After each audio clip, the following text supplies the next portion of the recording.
Hello, everyone. Welcome, welcome. Greetings. Happy. What's today? What's today's date? Today is. Let me see. Today's Tuesday. Happy Tuesday to everybody. I hope everyone is doing well. I hope your week has started very strong and the weather's not been too bad for you. It's been hot here and there. I mean, there was a bit of wind today, so at least grateful for that, to be honest. My people, we get work to do. Oh. More na not tired. Oh. You people should not be tired. Nigerians, you don't have any right to be tired. You see the work when we get no be here. The work is boku boku. Is boku is large. Hmm? Huge work now we get for Nigeria. When I see all the hey victory, welcome, greetings to you. Happy Tuesday. You see the work when they leave, you see the work when we need to do as Nigerians. You see the level of wickedness when they happen for our country. Me, I'm not, I identify as Burkinabe. I'm just putting it out there. I identify as Burkinabe. I just the help now. Nigerians, I'm just helping you people because I feel bad. As a fellow black, I feel very bad about your situation in that country. I feel bad. To be honest, I shouldn't be doing this with you people because I identify as Burkinabe. In case anybody does not know, my president is doing well. Traore is making me proud. I mean, anywhere I go now, they say, wow, wow, kudos to your president. Now, so I they carry shoulder up like peacock. Nobody fit talk to me any day. I don't raise shoulder.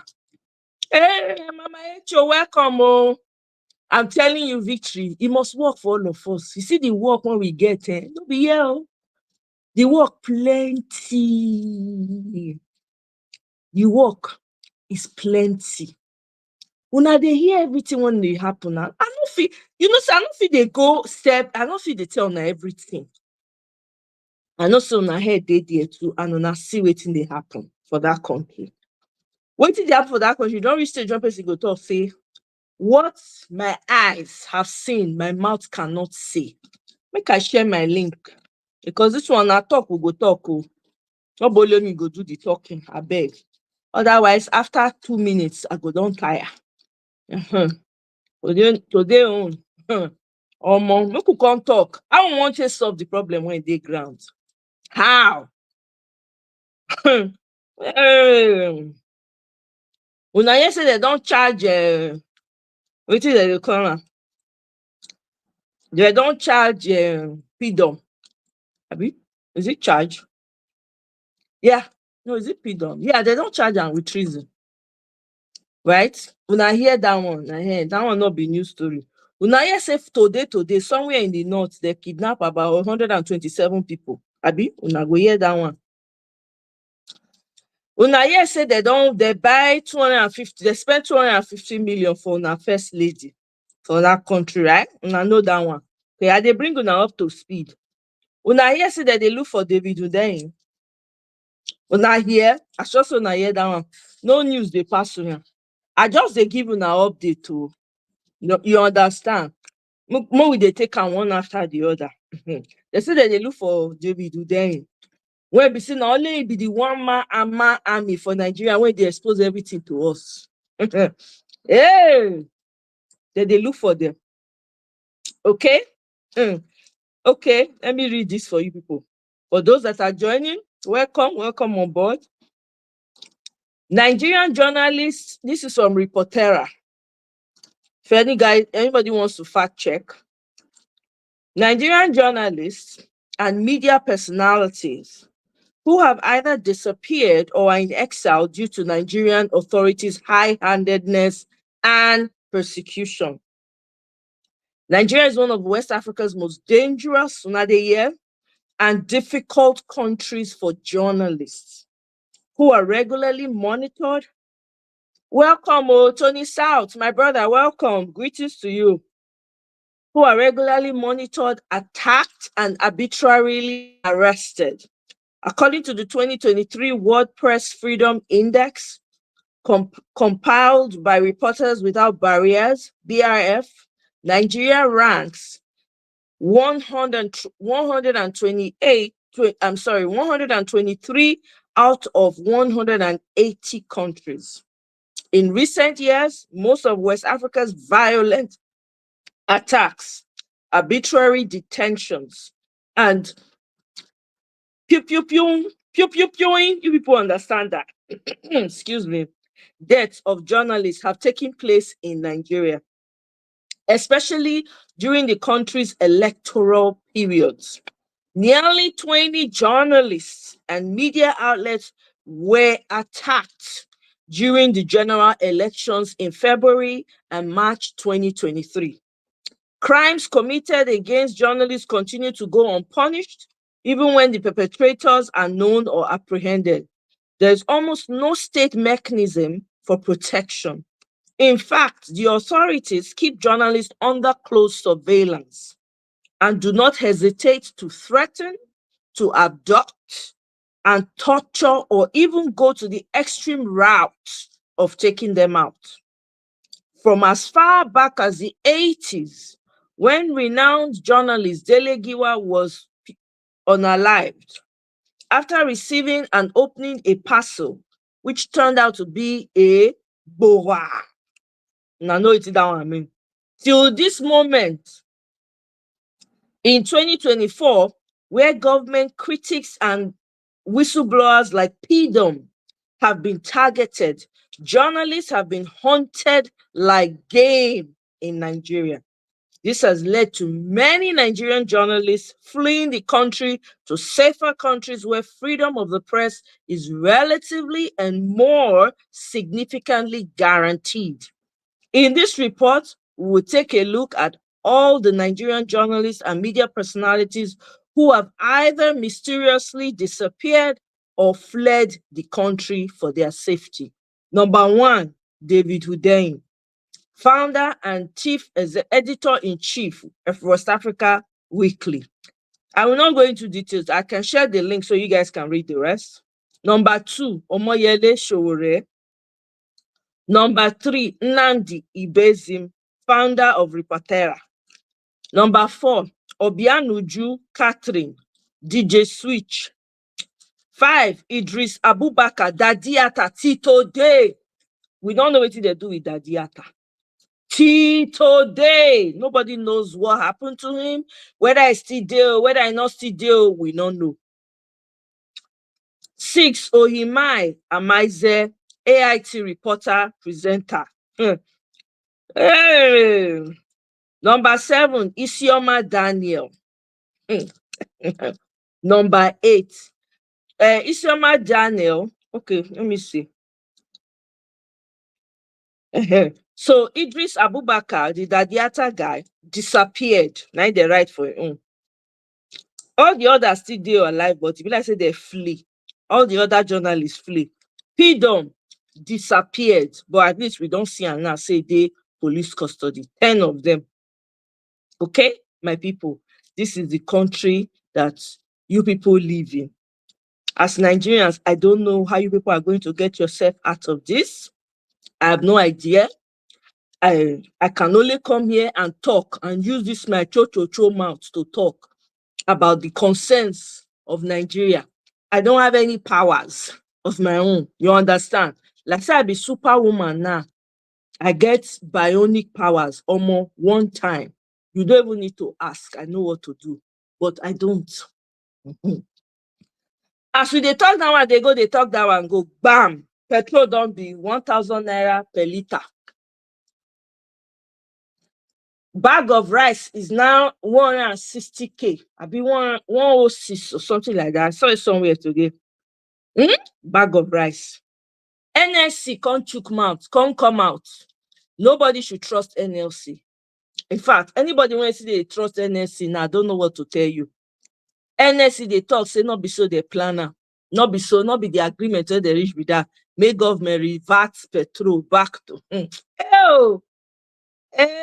Oh, yeah. Oh, who will help us? Eh. Meanwhile, all these sufferings they happen. No elder. We don't have elders in Nigeria officially. I hope so you now know that one. Apart from Pa Adebanjo, the man, how old he be? The man don't reach 100. He's been fighting all his life, a better part of his life.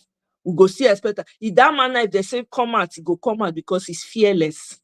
But can the old man live his life peacefully? Eh? The man don already talk am during election. If Agbado enter, it is finished, it's over. The video that he said it, he has been circulating all over on social media again. Pa Adebanjo talk im own. People wey no wan hear, no still hear. Abi, the ones wey they get contract, they get personal attraction for suffering. They still choose the demon wey go unleash suffer on them. We don't have elders. Not one person can hold this government accountable. Not one. Na only obedience they talk. Only obedience and well-meaning Nigerians. Those who want the betterment of Nigeria, that want the best, those are the only people talking. Those are the only people that have the voice. Those are the only ones making noise. Half of these small wins that we are seeing is because of well-meaning Nigerians, nothing else. It's well-meaning Nigerians that are making the noise that is even shifting things small. Shifting it small. The other day, this armed bandits came out and they were boasting, bragging on how they took over an army tank. What did they do to them? Nothing.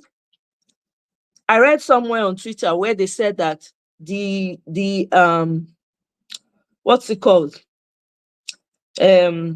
All these people when they spy on people, what they call them? I don't know what they call them again. The name don't jump come up from my head. Instead, when they go, they find criminals. Now their husbands, girlfriends, and enemies that they take and track. Amy, I will serve in Nigeria. Will change me, baby. They go turn out to another thing. Once something enter Nigeria, they go just turn out to another thing. When you read protester, they go know where to find them. I'm telling you. Mama Echo, welcome. I beg, take over. Talk, because now I want to talk reach with this. I know take for you. If I not talk, the life go short. Everybody go their house because I don't shout. I don't talk. Today, I'm not feeling that energy like that. So, Madam Echo, my sister, welcome. Oh. I thank you very much for stopping by. Over to you. Israel said they go declare Islamic country by December. So That's what they talk. I know it shock you. You not shock me. Hey, Queen, welcome, my sister. Long time. I did. We Chief there here. We are Tinubu, moving forward. What do we do? Go ahead, Mama Echo. Sorry. Chief Tinubu, I not like you, but I won't borrow you this my little talk. ISWAP, they don't gather themselves for north. Over 100,000 were armed young terrorists. They don't gather themselves. They're there for your villages and your bushes in the north. They said they go declare their Islamic country by December 2024. So I won't borrow you this advice. Oh. You see all those your military when they carry go east, retrieve them. And before you go retrieve them, release Nnamdi Kanu so that he will take care of the peace. So that those military personnel you put in the east will be available for you to carry to the north. If you like, make you take this word. If you not like, make you not take her. Crow, they go dethrone you if you not act fast. All the ammunition when you pack together and all the military men and women, police, when you cack up, may they not let my children protest. So now when it reach, my children made them protest for hunger when they take kill them. Now we gonna say we get ammunition for Nigeria. If you like, take am. If you not like, not take am. No wait for my children for October protest, or because we go protest. But if you like, gather there, they go come Aso Rock. Shebi, you see how they collect ammo tank with ammunition from your so-called military men. But yeah, you know, say they not show us how they ambush military people. There will be battle, but there was no sign of fight at all. It be like say they just carry that military tank and the ammunition go donate to these people. They're gonna deceive us. Nigeria people, we don't see the promise wanna put us.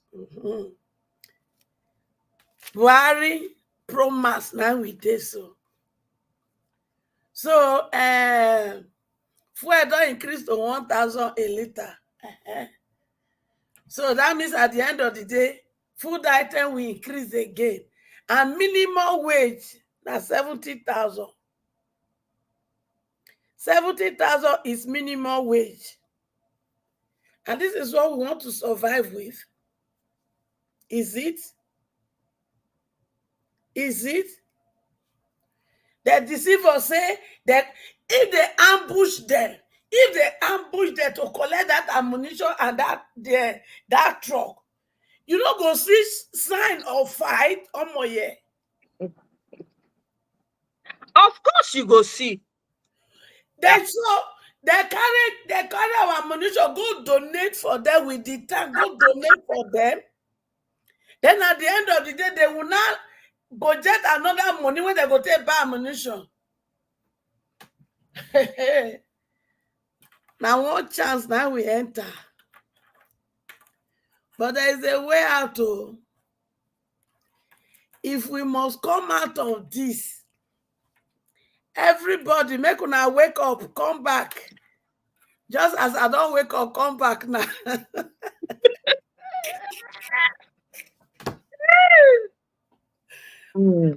I wake up, me I know they hide my own. Una mama is depressed. Una mama he lose hope. Yes. So if any of you is losing hope, you are depressed, yes, you have that right to do it, because me, I just oh yeah. Why won't one be depressed? Every day you look social media or your phone, you wake up, text message or fuller, missed call or fuller, all in the name of hunger. Mama Echo, you need to happen. I can't deactivate my social media account for X. I say I don't tire. I beg. I want to run. I don't want to see these things again. I know I couldn't last past a few minutes. You I had to reactivate. I was like, who's going to talk? If I have to add my voice, I have to add my voice. I'm not fit rest. I don't know whether or not I not feel rest. Now, so I didn't rest. When they say they arrest those 10 protesters, when they say they pin treason charge on them, now so I they toss from side to side. I see Boko Haram that they pardon them. My children, when just go protest, they say that they pin treason on top of them. Now they don't declare David Onyide wanted. Who They don't declare unwanted. If I say they don't push over for list. They put out 10 people. I just read the list come out now. Hey. List them. She already did the list. David Udain did the list. Daddy Atta did the list. DJ Switch not be even journalist. DJ Switch now active citizen. that They got caught up in this whole NSAS thing, right? don't add a journal now. They had Anjoina. They had almost all of them be journalists.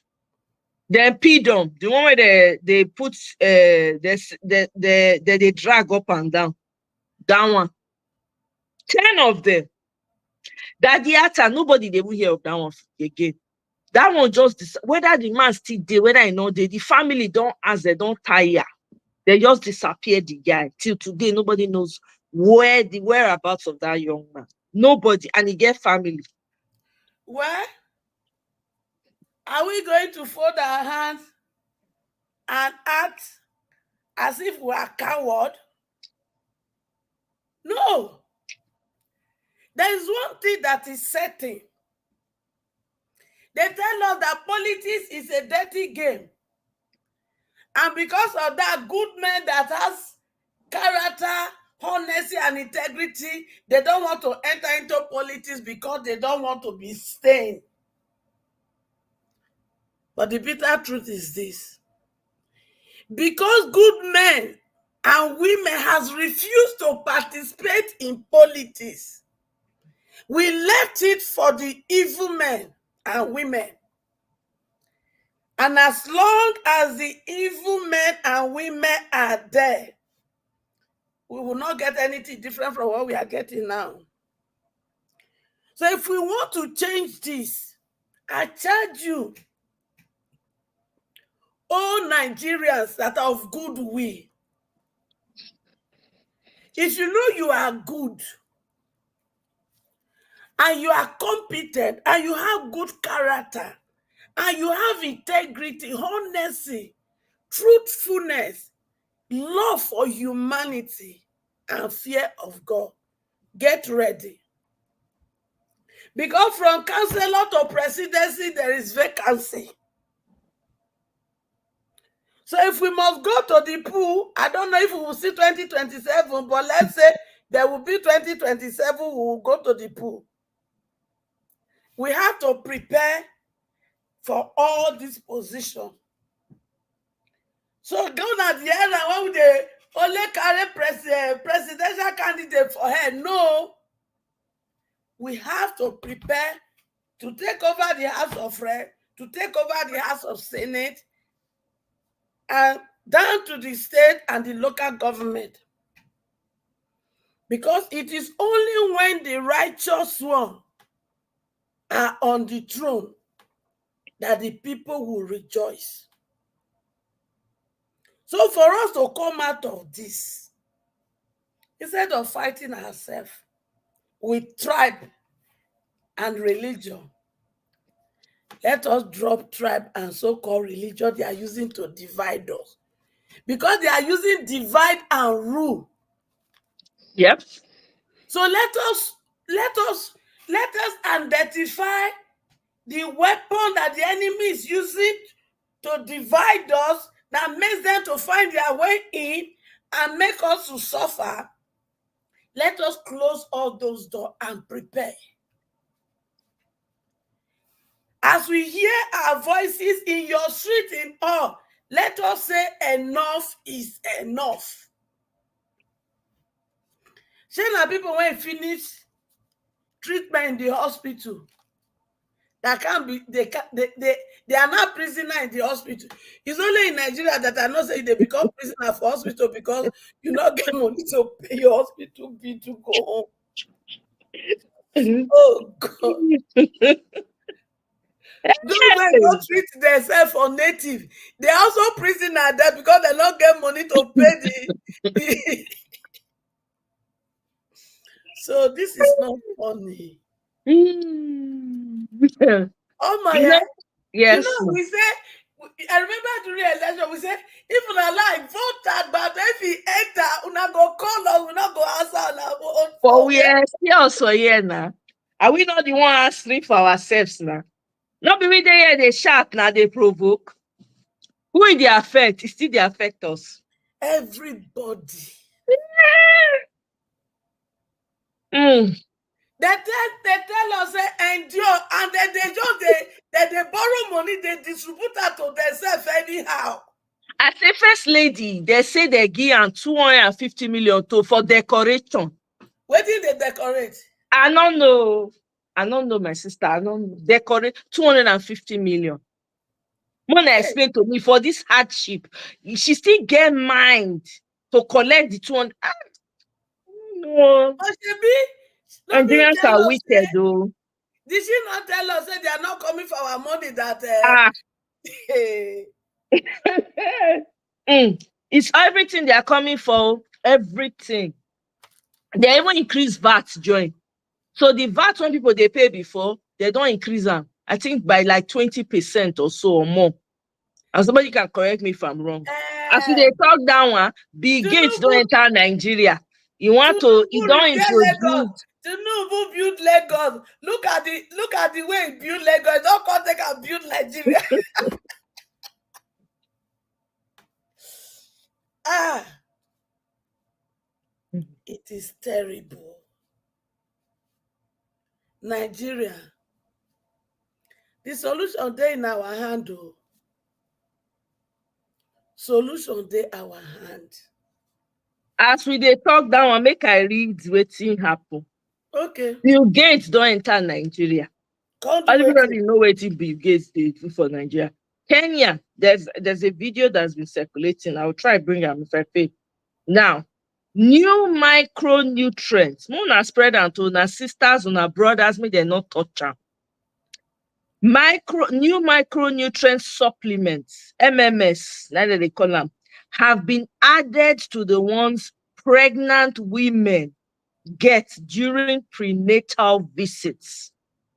3 million bottles of MMS will be coming into the country to supposedly help reduce 2 million cases of maternal anemia and save the lives of 70,000 babies. Lórí irọ́.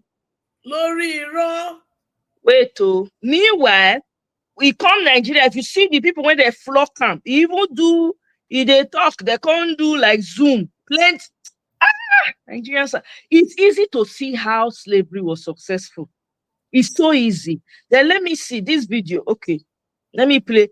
Bill Gates will be implanting digital IDs in newborn babies in Kenya. Eh? Yep. But wetin Bill Gates forget for Africa? He get lineage from Africa. Population control. You know, say that Now they we fear dey on wan there's control, something they are don too come. plenty.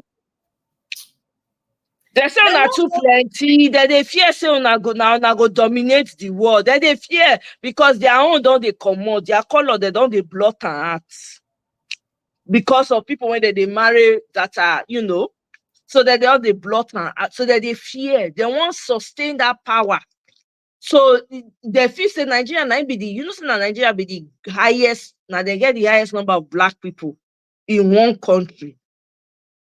So now make am come Nigeria. You want to help with the all But this pie when we dey hear for nothing. It's not for nothing. it's not for nothing now.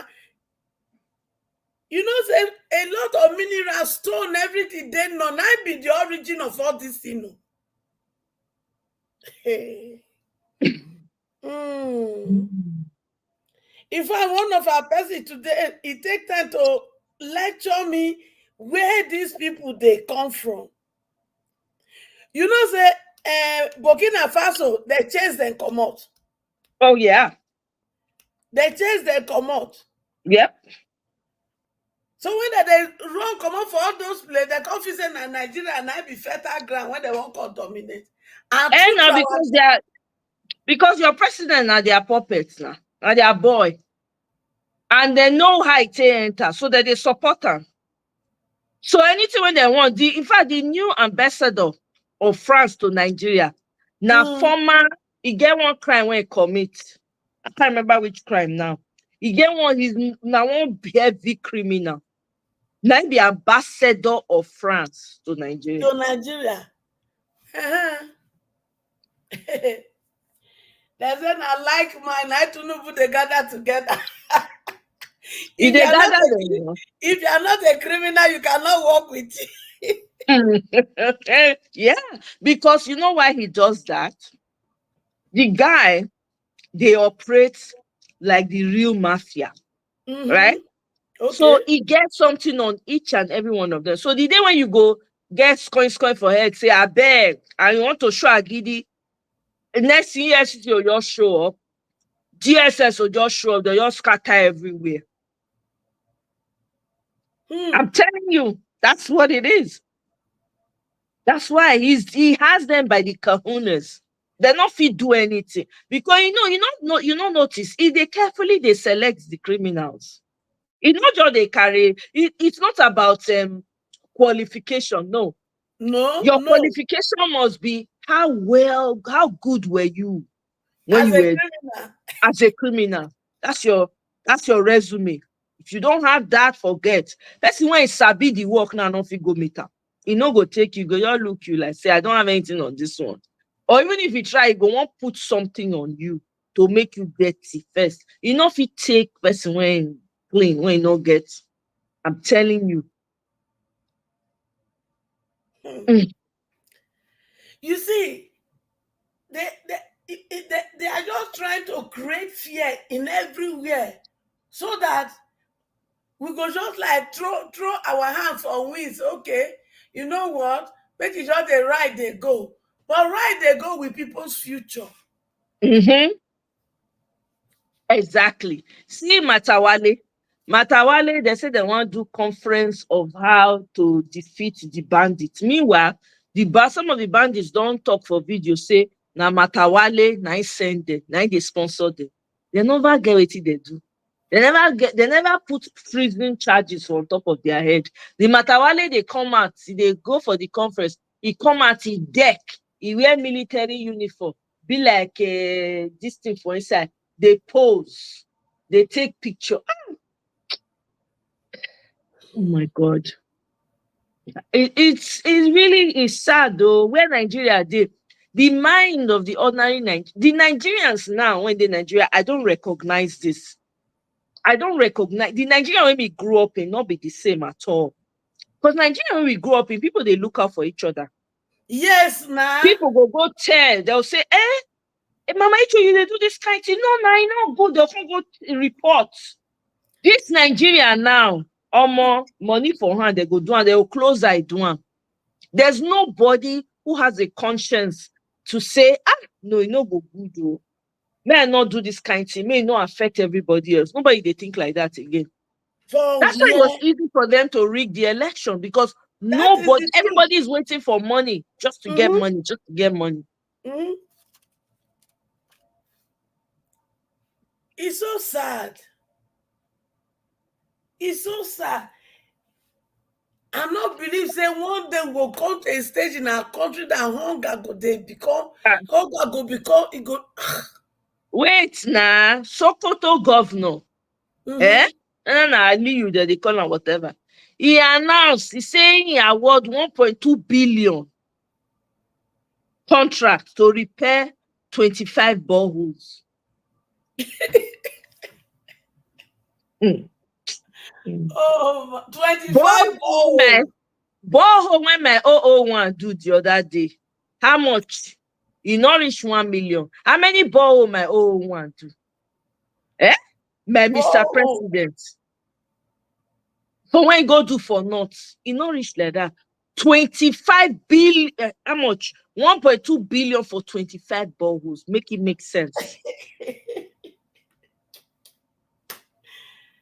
you see, in moving forward, we must not concentrate only on in the federal level, the presidency. No, we must Mm. begin to call out the governors.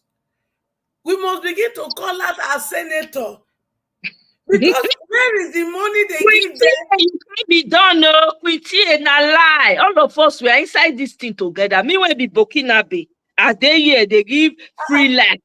You You don't go want for the your rich adoption. Nigerian. Oh You my, they yeah, say I'm just. you don't go do your adoption for Burkina Faso. I I beg, give be me. Burkina. I bet people. I know they follow now. This is too much. I bet now soft life I they used to. All this pressure too much for me. Quinty, you go nowhere. Oh. We are inside to yeah. No, you must come back. You go nowhere. You are not done, no. Go drink water, come back. Nobody they run from this matter. We dey here together. Borehole, 25 borehole, 1.2 million, my sister, a billion. But wait, Eh? only in Nigeria now you dey hear billion like say na mama and akara. It's now 1,000 naira. I say when they talk trillion, my head go freeze. When it reach million, I know they feel count trillion. I would say how many zeros they for trillion? And they go soon enter the one when past trillion, the rate at which they are going. Thank you, Quinty. Borehole to do bill, you know, reach. My one do one the other day now, our president. He do how many he do? How many he do for round the north? 800. And it depends on the borehole, oh. It depends on the style of borehole. 25, 1.2 billion for 25 boreholes. Please, if they say now 800 for one borehole, right? Multiply by 25. In a million, it go reach. Because naira no good. Oh my God. Well, make una begin make una they take every step of the way. Protest when we go. Preparing for 2027, make we do it. But Tinubu, if it go happen, you better wake up. Because they don't even collect our ammunition to take prepare for the takeover where they want to.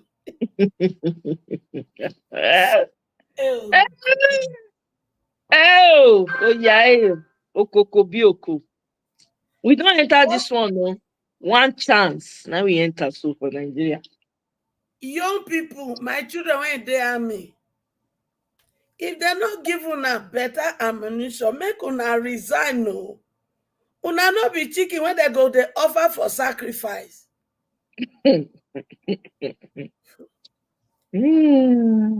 If you are worried what you will eat, there is opportunity, legit businesses in the online space. Just go and gather skill. If not, so that you just wonder, where is our military? When it reach protesters, they go come out like say they go cack up, dress well, like say that they go war, economic war. Yet, anyway, now Babasha tell us say if you suggest it lasts more than 3 days, the hands of the government is on it.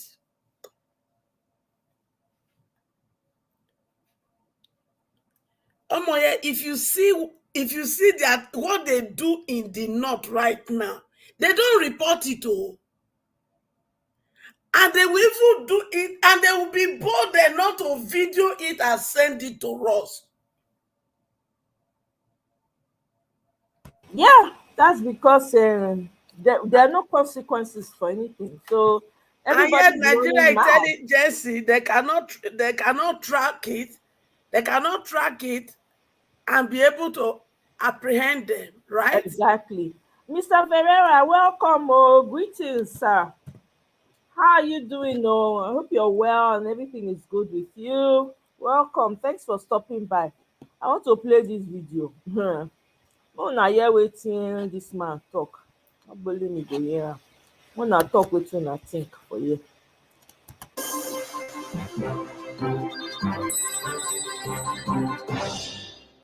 Welcome back to News. Welcome back to Newsday. Thank you so much for staying with us. Now, the former Jigawa State Governor Sule Lamido has described President Bola Tinubu as a strong force in the political landscape of Nigeria who is hardly beatable. Lamido predicts that defeating Tinubu in the 2027 presidential election will be a significant challenge given his strong influence over the country and the economy. He described Tinubu as a self-made man with a history of overcoming adversities from his time in Chicago to his political battles in Nigeria. According to Lamido, President Tinubu's ability to overcome various political obstacles, including opposition from Afenifere, former President Obasanjo, and even a sitting president to secure the presidency in 2023, calls for commendation. We now turn to Kenneth Okonkwo, former spokesperson to the presidential candidate of the Labour Party in the last election, Peter Obi, to examine why the PDP, NNPP, Labour Party merging is imperative and analyze Sule Lamido's claim that Tinubu is unbeatable in 2027. Good afternoon. Thank you so much for joining us here on Newsday. Yeah, good afternoon. Thank you for inviting me, and good afternoon, viewers, for joining us in this episode. Well, thank you for accepting the invitation. Now, how do you respond to some criticism that such a merger might be more about political survival than offering a genuine alternative to the APC? Well, let me make it clear that as long as politics is concerned, the secret of acquiring political power is cohesion amongst your own group and collaboration with others. So coming together will always be an unbeatable denominator in a democratic process of acquiring power. However, I sincerely agree that the opposition is failing because they are concentrating on acquiring power from a ruling party rather than immediately after the election concentrating on consolidating their platforms and then taking on the ruling party on policies to convince Nigerians that they are the alternative force that should take over. The issue of the opposition trying to take power from a Tinubu will be a tall dream. And the reason is this. Our electoral system and judicial system have been overthrown. As long as the electoral process is concerned, here are my reasons. I was a member of the presidential team, and I can tell you unequivocally that our electoral jurisprudence has been destroyed. And the courts did this by giving INEC discretion to do whatever they like. The court say INEC has discretion on whether to transmit electronically or not. This is not what the law says. Let me make it clear, in my own opinion. So power does not proceed any longer from the will of the people in Nigeria, but from the discretion of INEC and from the desecration of the judiciary. And having that as bottom line, the opposition, they are just wasting their time. What Lamido said is true, because a Tinubu outside government was able to overwhelm the system. What about a Tinubu inside government? Now, let me tell you why I say our electoral jurisprudence has been overthrown. The court said, if you do not bring your petition, if you do not bring all your witness statement on oath, if you don't bring all your evidence within 21 days, your case is dead. Respectfully, again, that's not what the law says. The law says in section 285, subsection 5, petitions should be presented within 21 days. According to Rule 4, subsection 1D, petition simply means the facts that you need to prove, the grounds and the relief sought. It is not the evidence. In Rule 5, the rule for procedure for election said evidence need not be stated in the petition, but the court may give order that you should provide further particulars to prevent surprise and avoid unnecessary expense and to ensure fair and proper hearing of the suit. Meaning, the court, by subpoena, can allow subpoena witnesses to give evidence after 21 days, because that's the only way that you will avoid unnecessary expense to the petitioner and ensure fair hearing. Why? An adverse witness will never voluntarily give you evidence that you will use against it. INEC, whenever they pronounce anybody as winner, When they come to court, they are under obligation to defend their own action. So they can never willingly give you evidence. The only choice you have is that when the court starts sitting, you will now use subpoenaed power to bring them to give evidence. Now the court is saying, once the court has started, if you've not produced any witness statement oath, your petition is dead. That means whatever INEC does, that is final. Then again, they move further and desecrated Section 137. I understand you have a lot to share. You have such Good. a wealth of knowledge, especially from your experience in the past election. I just want to keep the conversation moving forward. You said something quite profound, which is that you felt that instead of a merger, that the opposition should be consolidating and taking on the current administration on policy. Now, when we speak of policy, each of the opposition leaders, I think one of the biggest sticking issues right now, of course, is the issue of subsidy. Now, each of the parties there represented had the same stance on subsidy, for example, right? So my question is, does it really matter? Do Nigeria's problems, are they going to discriminate against which of the leaders is coming in? Because these are all people who have been in the system before. So is it not time for faces who have not been in the system? Boost your brain power from your home with this simple 7-second method. Top neuroscientists have... I completely agree with you that we need new faces. 100%. And that was why I have said it. That Atiku, P2B, Tinubu should step aside. And the reason is because the ruling party has failed, the opposition has failed. Are you aware that in the House of Representatives, you have more opposition members as representatives than the ruling class? If they had come together, and that's why I said coming together to form a consolidated fortune before you even begin to talk about merger. I did not say merger is not important. I'm saying you don't just finish an election and the first thing you start talking about is the next election.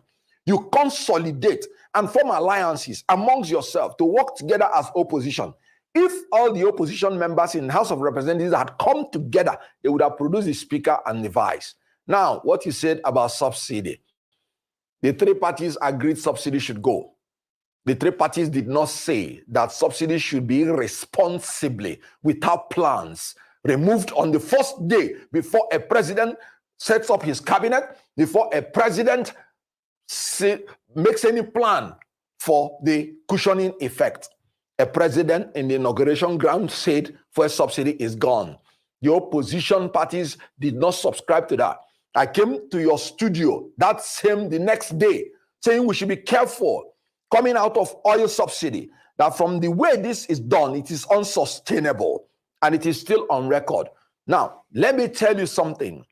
According to the notable pronouncement of my Lord Gumel, in the case of Sheriff and PDP, he said proper leadership and good governance must be devoid, must underline, of whimsical and capricious conduct, of self-serving attitude, of nepotistic and despotic dispositions, but must, as a concomitant bottom line and as of its hallmark, must consist of selflessness, of sincerity, and of dedication to the service of the overall objective of the government. What is the objective of the government? Security and welfare of the people. This president is in China in a new presidential jet that is unnecessary, while people are dying for security problems in Sokoto, in Maiduguri, and then you're saying that is what should be done? No, this government is nepotistic and despotic. It is very self-centered and egocentric, all about itself. Well, you can see the Senate president made it clear that let the people that are protesting against hunger and hardship, let them continue while they will remain feasting. Why wouldn't they be feasting? It cost Nigeria about 805 million naira to maintain one member of the National Assembly, while they are promising 840,000 naira a year for the worker that is actually the productive capacity of the nation. So what I'm saying is that please don't compare whatsoever the opposition, what they would have done if they are there, with what the ruling party is doing. But I agree with you that the opposition leaders have not been able to show leadership to inspire their members to make sure that this perfidy that is happening to our electoral process and our judicial process are corrected.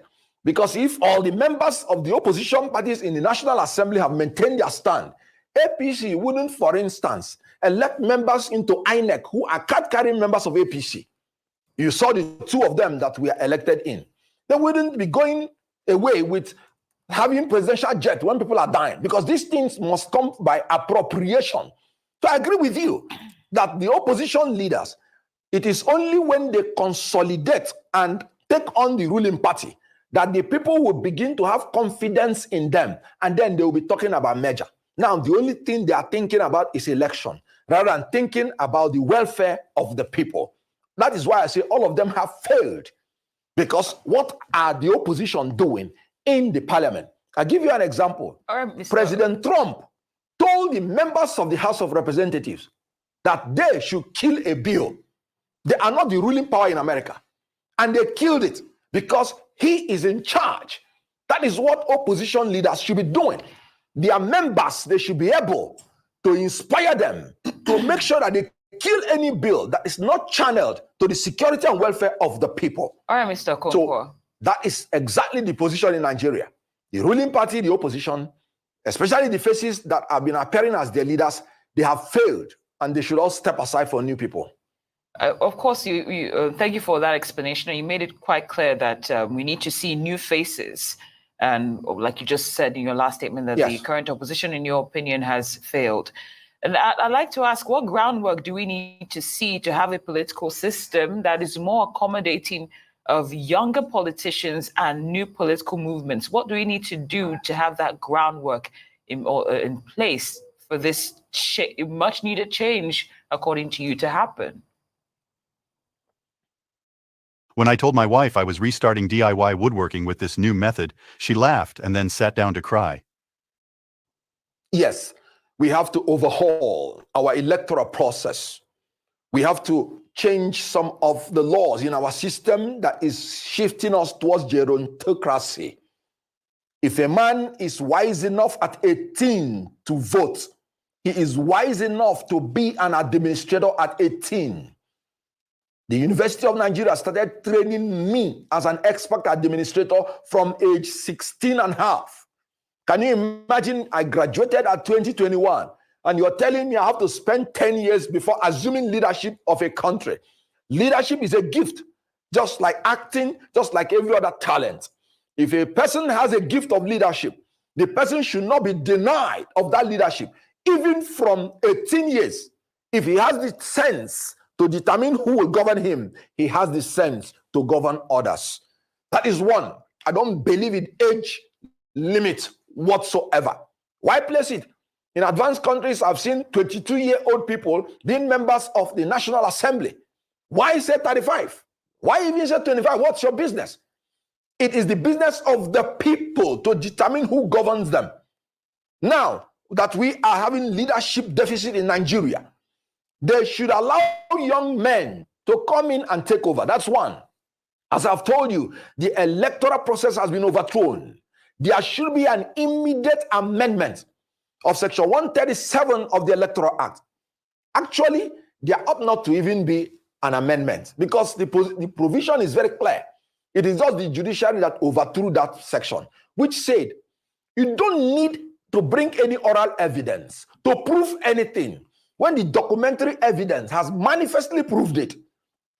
If you go to INEC and they give you the documents you need, which they are compelled by law to give you, by Section 62, subsection 2(3) of the Electoral Act, you should be able to present it to courts, certified through copy, without asking another human being to come and speak to the document. The provision is clear and unambiguous, and the court ought to give it its interpretation. That is the first canon of interpretation. So we should allow people, if you want to prove your presidential, that there is a non-compliance to the presidential election, when INEC, which should be compelled to give you your documents early in time, it should be enough to prove your case. Secondly, there must have to be compulsion in INEC electronically transmitting the result.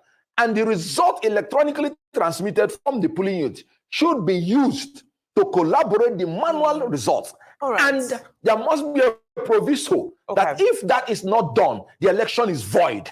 All right. Not that it is voidable. Because non-compliance should invalidate elections. All right. And sir. again, the judiciary, whichever judge that does not rule according to law should be punished. If thieves are punished, the judges should be punished. Because the judges have even been said, an errant judge has been said to be worse than a thief. Well, so judges should be punished in the same manner. All of these points, they're all incredibly valid. So many takeaways from this conversation today with you, Mr. Kenneth Okonkwo. Such a pleasure to always be in conversation with you. Thank you for your time.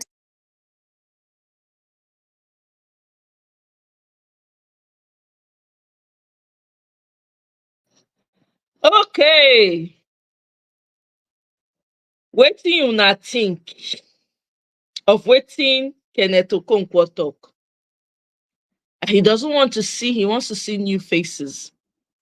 That the opposition, they are not acting like opposition. They could not even come together and put down payments for Gari, for Ewa, for Agbado.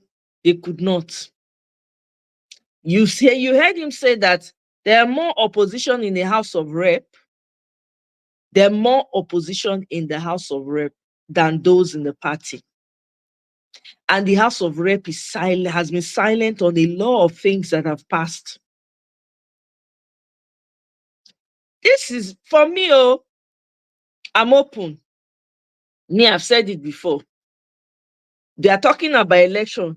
Is 2027. Are we even going to see 2027? First and foremost, this is my own take. Because the way things are bad in Nigeria and have deteriorated, the judiciary is in the pocket of one man. The army is in the pocket of one man. Army officers are buying houses all over the world. Army officers, they are buying houses all over the world. You think they want to come and fight? They will not. The police is in the pocket of one person. This man, the IGP, whatever, right? Maybe they renewed his, he's going to be there for another 4 years. Is it Egbeto Okun they call him? Yeah, he's going to be there for another. That's a loyalist. You heard what he said one time? He said there was something happened to him and it was Agbado that came to help him. So because of that, he's loyal to him to the end. I'm just adding that part. But that's what it means. So please tell me, I don't know. I don't know. Because we did not see any opposition do anything. With all the mess that has been happening in Nigeria, nobody even say, you know what, for the sake of country, let's come together, form a unified bond to push this. Not everybody, they run after their pocket. Look at what did they call her, Buala. Buala left APC, joined PDP, came out and said talking rubbish, nonsense. After I don't collect corn, what is he now preaching? Agbado is the best leader ever. FFK is now doing Palestinian news. You see him, he will share it on Twitter. I'm going to be on this panel with Palestinian and Israel fighting. Even they dress like Palestinian now. They dress like Muslim people now. They tie that their scarf when they tie. No, I don't understand. Honestly, with all the people when they lose the election, Kenneth has a point. He does have a point. To be honest, he does. I'm not going to say because I'm a supporter of Peter Obi and because Peter Obi is a transformational leader. You cannot take that away from him and not understand where Kenneth is coming from. I do. I'm equally just as frustrated. I am. Because the opposition is supposed to shake the foundation of this man. Like, he's not supposed to get breathing space. He's not supposed to get everybody, all the opposition people, when they lose election, all of them supposed to come together they go form strong just to deliver, to save the country. That's all. Nobody is coming together and say, okay, we want to form political party. No, just to deliver that country. They couldn't do it. They couldn't do it. That should tell you how Nigeria, how wicked the Nigerians these days. Not be the time, don't be the Nigerians when we know before, not being there now. I'm sorry. The Nigerians when they now, I don't know where they come from. I'm really sorry. The ones that they not one. Nobody feel put their selfishness, their greed aside and say, okay, you know what? LP, AAC, PDP, for the sake of the country. Instead of looking for how to grab power, 2027 go happen. That's the question. You have a man that has captured an entire state. You want him. You think you can win. I don't know. What do I know? I'm naive. I don't know anything. No.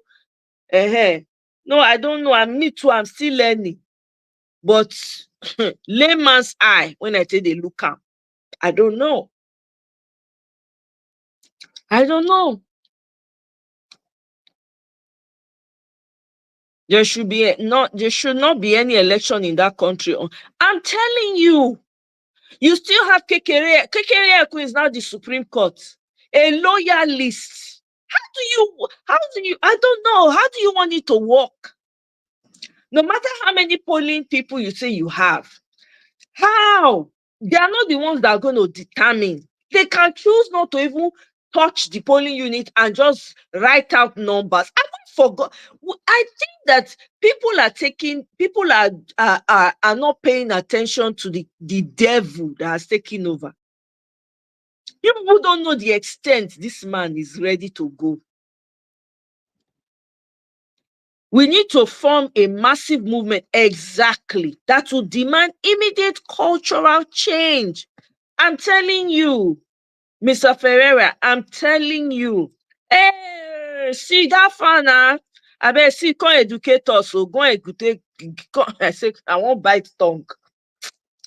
Come and educate us. So, Mr. Ferreira, see, you people should, I beg. Is the link still showing? Please, you people should come. We need to talk about this matter. If you not come, I go end this life because I know my own knowledge of Nigerian politics is limited. To a certain extent, I'm learning, I'm catching up, Legal reform, constitutional reform, electoral reform, educational. But that one, you go tell Ferreira, where we want to do all that one before election go. I don't know how that will. It's going to take a while for all that to come together. We just need like the electoral body to be fixed, the judiciary will know, okay, we have a neutral body, whatever, before people-driven INEC chairman replace all that board of INEC people, including Okoye, all of them, kick them out, replace them with people-driven chairman and the body, and then judiciary, I don't know, fling Kekere Ekun to the side and put in, that's the only way. Because we cannot be waiting for when all these reforms take place. Or more people are unaliving every day. Exactly, Sid. They have a different agenda. Everybody is fighting for their pockets.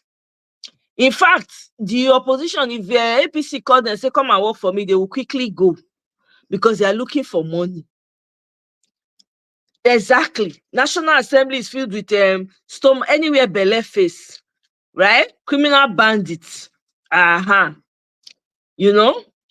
out of this world, though. They don't care. They don't care about it at all. It's all about money.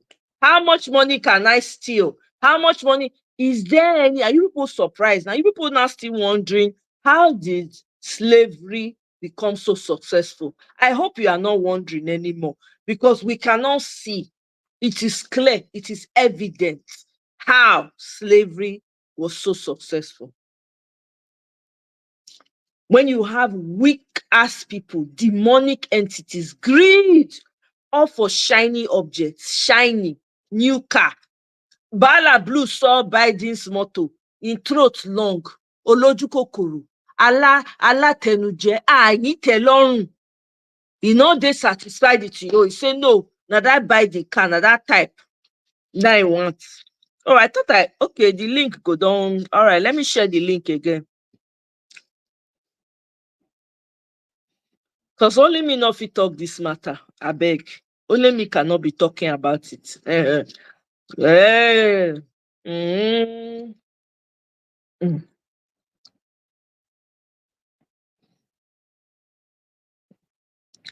Okay, I've shared it all.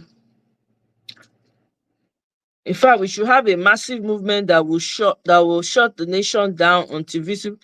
Well, the only NLC is in a vantage place to do it.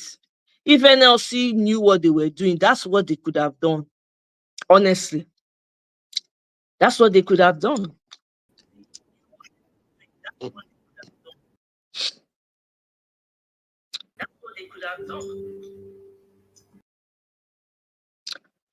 Okay. Oh. What's going on? Hold on, Mr. Ferreira. Sorry. Okay. Are you in now? Yeah. Okay. Uh-oh. What happened? Oh, all right. 1 second. Yeah, so Okay.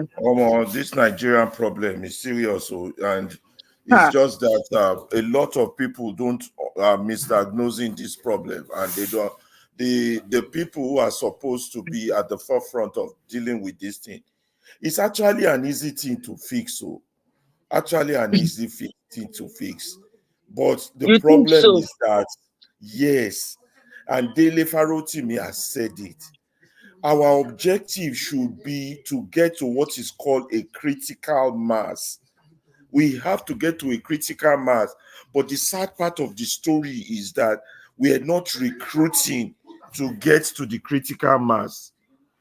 We're not recruiting because now all the people who keep participating in this election process, all the parties, I hear that they have about 16 parties.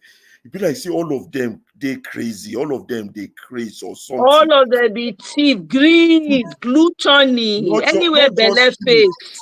Not just thief, then they crazy. Because sometimes, even if we look at thief, and thief steal something, you steal something, we get value, where you know, say, you go feel use them. Now, all these people where they collect money, they collect bribe, they get settlement, they collect rice. The fact is, as the country they spoil every day, they no even get sense. Say they are not getting any value for the collection where then they get.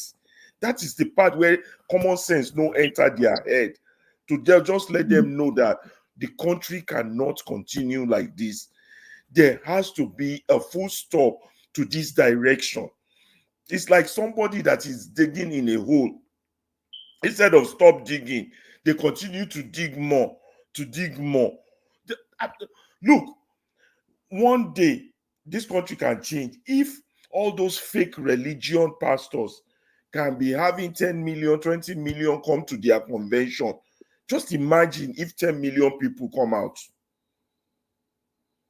If 10 million people come out. So the problem we have now is that 90% of the population, not just 90, close to 95% of the population are behind this system without knowing that they are behind it.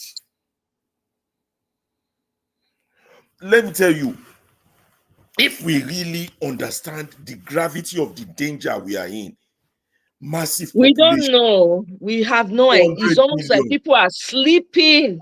People are sleeping. That's what I'm saying about this, our educated people. You look, if we just start a movement, just start recruiting people saying we just want to put a stop to this country madness, leave politics alone. We need people who share those ideas.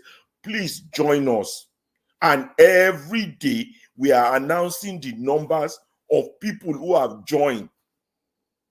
And we can count out of that 200 million, if we can count at least 30 or 50 million of people who are saying yes, just one statement, the country is going in the wrong direction. then you can now make demand. You can't make demand when you don't have the numbers and your numbers are all over, are divided. Let me tell you how the numbers are divided. Everybody partaking in election, at least 90 to 95%, irrespective of what party they are, right? The problem is that everybody participating is a part of the problem, because you cannot be participating when the goalpost is changing. So people have to put a stop and say, wait, let there be rules to participation first. And until we get that, there won't be that change. So all these people thinking, oh, it's my turn, now turn by turn, make I go fight for my turn. They are all making the same mistake. And in fact, they are not different from the APC that is ruling us. So until we do that full stop and say, wait, if a car is going down a ditch, the first thing you want to do is to press the brake. You don't keep driving thinking that when you get to the end of the ditch, there will be a different outcome. That's the problem. Then media houses. We don't have media houses that speak on behalf of the people. All those Arise Channel and all these media houses, they speak on behalf of the system. Of the system. And when people who have lost election by now should be recruiting numbers of saying, we want to grind the machine to a halt.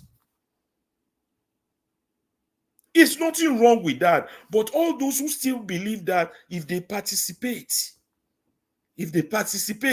yes, there will be change.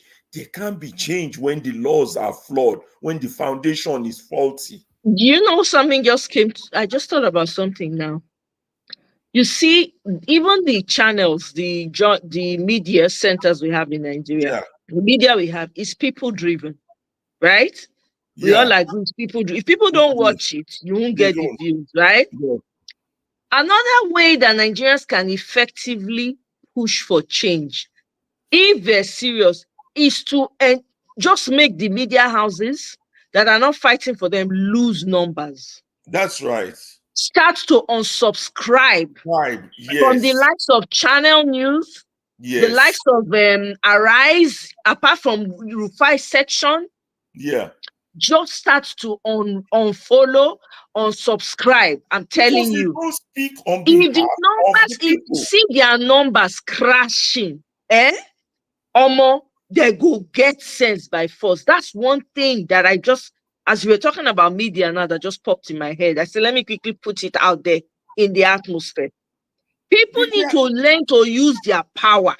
Unfollow. And why you say you are not fighting for the people with all the mess that's going on, you are not fighting. So therefore, you unfollow. You can still watch their programs without subscribing.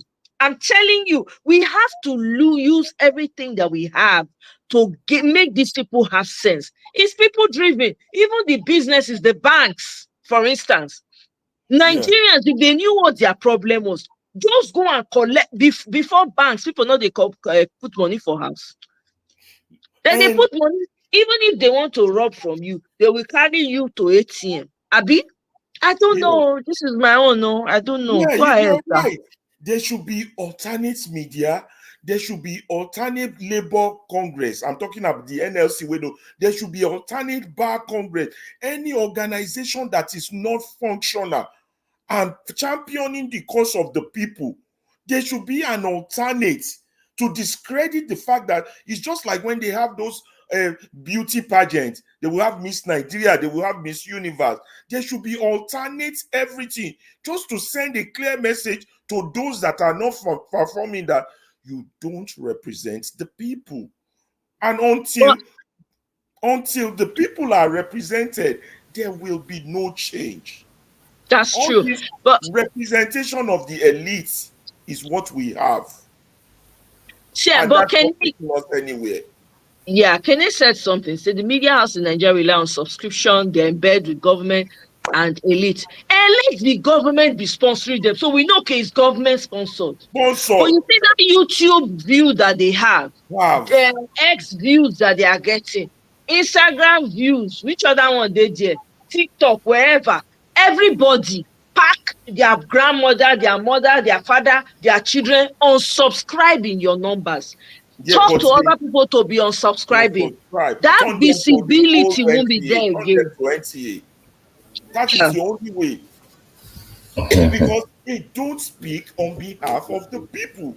None of them does. Guys, and thank you guys for having me. Sid, welcome. Sorry, we just go ahead, jump in. It was a nice discourse and very, very good things you have said. From the beginning of this thing, I said, first of all, after the elections, like I said, we need to now strategize. I was talking in even Aisha's program. So I had a discourse with them. I said, look, first of all, when we have to look at where we're coming from, that we have a broken system. One, we have a broken political system. Yes. No, number two, we are just, this is the first time that Nigerians have been politically engaged for long. For long. Right? Because Peter Obi has engaged us for 9 months. He ran the elections, and the young people in Nigeria were galvanized, and they thought that we would give up even after the courts. The young people are still asking for good governance. So what I was trying to say is that we need to now leverage on that momentum. And I think the problem is the person that is president is somebody that understands how to distort things. So he moved into gear to disrupt the two opposition parties, the PDP and the Labour Party. Labour Party. So if you see within those two parties, after the election, there has been series and myriad of crisis upon crisis because he planted his stooges there to create confusion. So that whoever is going, I don't mean to cut you off, Kenneth, whoever is going to dislodge them, whoever is going to dislodge them must not come as a party, think outside the box. Come as a movement. Must think, yes, so that's where I was going to. So the two are creating bottlenecks, and those bottlenecks are supposed to run the election time to create distraction. But what is expected is whoever has momentum, which I felt that as soon as the election ended, Peter Obi started talking on policies. So he was the person that had momentum. He was the person going around, making boreholes, creating. So it was giving the opposition, just giving the APC a lot of problems. That this man is still in the news. This man is still hamping on things. Even he had to force Atiku back, because Atiku normally, after elections, he disappears. He waits for the next 4 years and he reappears. But Peter Obi now made him to say, oh, look, I need to come back and engage. If you notice, Atiku started trying to engage on policies because he knew that Peter Obi was working on. But the problem is that they frustrated Peter Obi in the Labour Party. And that was a pattern that Tinubu was playing. So I thank God that last week, I think this week, 2 days ago, Peter Obi has now moved out tactically, flanked from the tact, and now he has created the obedient movement because he needs to consolidate on his movement. On the movement. And to build that obedient movement. And then have recruiters for that movement. But he has started already. I don't know that you listen to him. You know, anybody who has progressive-minded mind. Did you listen to him? Did you listen to him 2 days ago? No, I wasn't able to hear. But what you have said is what he has done.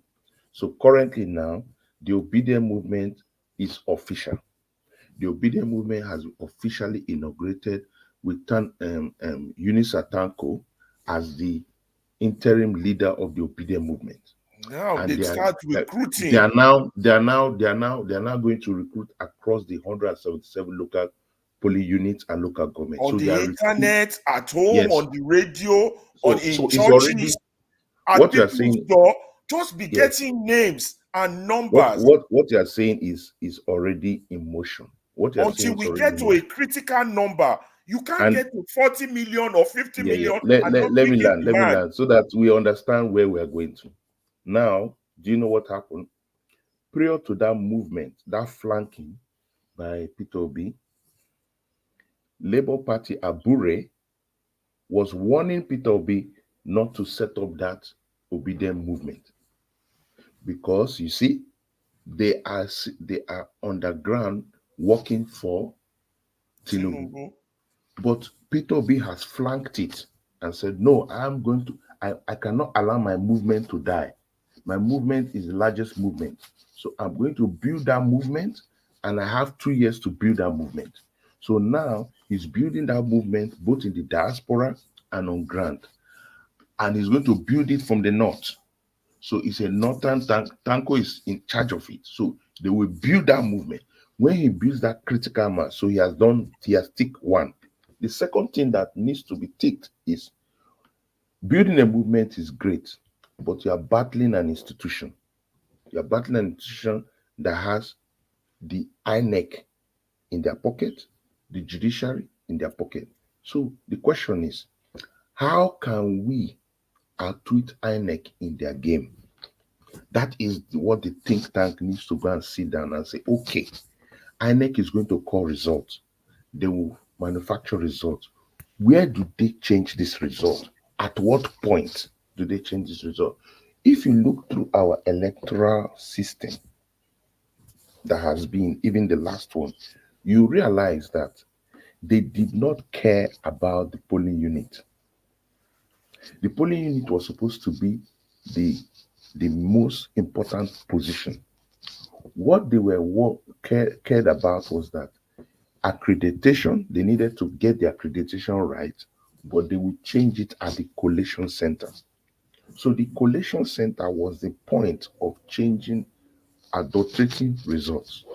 So what needs to be done is, if you build a massive movement across the 177 polling units in this country, and you have a movement of at least 1,000 people in each collation center, that as soon as they follow those results to their collation units at the local government, to their collation units at the state, and ensure that nothing is changed. Nothing can be changed. That is what to do. If you realize what happened in I think it was Adamawa, yes, when they wanted to change it for the lady, for Bina, you notice the Adamawa people, they withstood it. They withstood it right there at the collation center. Even when, look at when Dino Melayo, I'm not a fan of Dino Melayo, but immediately they started calling certain kind of results, Dino started protesting right there at the National Collation Center. That's where we expected Nigerians to lift up their voice and stop any kind of collation. So it is at the collation center that we will snatch and win our votes. Nigerians, I want to correct this impression. Nigerians voted correctly. Nigerians voted Peter Obi. It was very clear that Peter Obi was winning. If not, they will not tell us there's a glitch. So we know that there's a possibility of a glitch now. We also know that nothing goes to that court. We cannot go to the court. Everything must end at that collation center. We are not interested in a court system because the court system is corrupt. The court system will not favor Nigerians. That should be out of the question. The court system is not an option. The only option Nigerians have to win back their vote is to battle at the collation center. If we win at the collation center, we have won it, because that's where they will call the result. If you realize the OT everybody's talking about, it was at the collation center. The people refused. But wait, see, sorry, I have to interject. I'm sorry, No problem. I have to interject like this. Here's the thing, though. What makes you think that I think sometimes I feel like we're forgetting the type. We forget the type of demonic entity we're dealing with. Yeah. What makes you think that this man? You think he doesn't know that Colossians say he doesn't know about the Yeah, plan he that already has another Peter plan Obi- ready. Yeah, exactly. What they're going to do is just probably just write numbers. The collation center self, they won't even depend on those numbers from the collation center. Good. They will just Good. fake numbers, right? Because they have Mm. time, ample time to perfect their corruption, Yes, right? I understand. So that day, they'll just announce, what do you want to do for collation center? Okay. When You should go to headquarters So you already see, announced number. that is what we create the anarchy.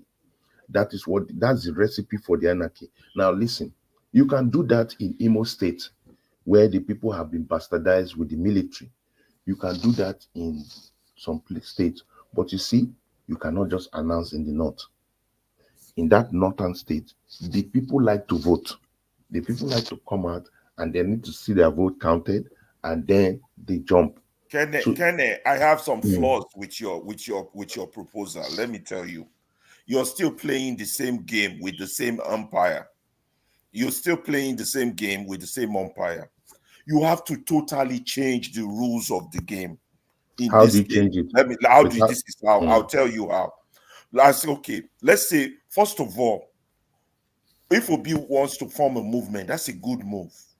He have to denounce himself completely from party politics for now and state the clear objective of the movement. Because the legal has failed, INEC has failed, and all these institutions has failed and cannot be trusted. Therefore, the movement let me land. The movement primary objective would be to raise numbers of Nigerians.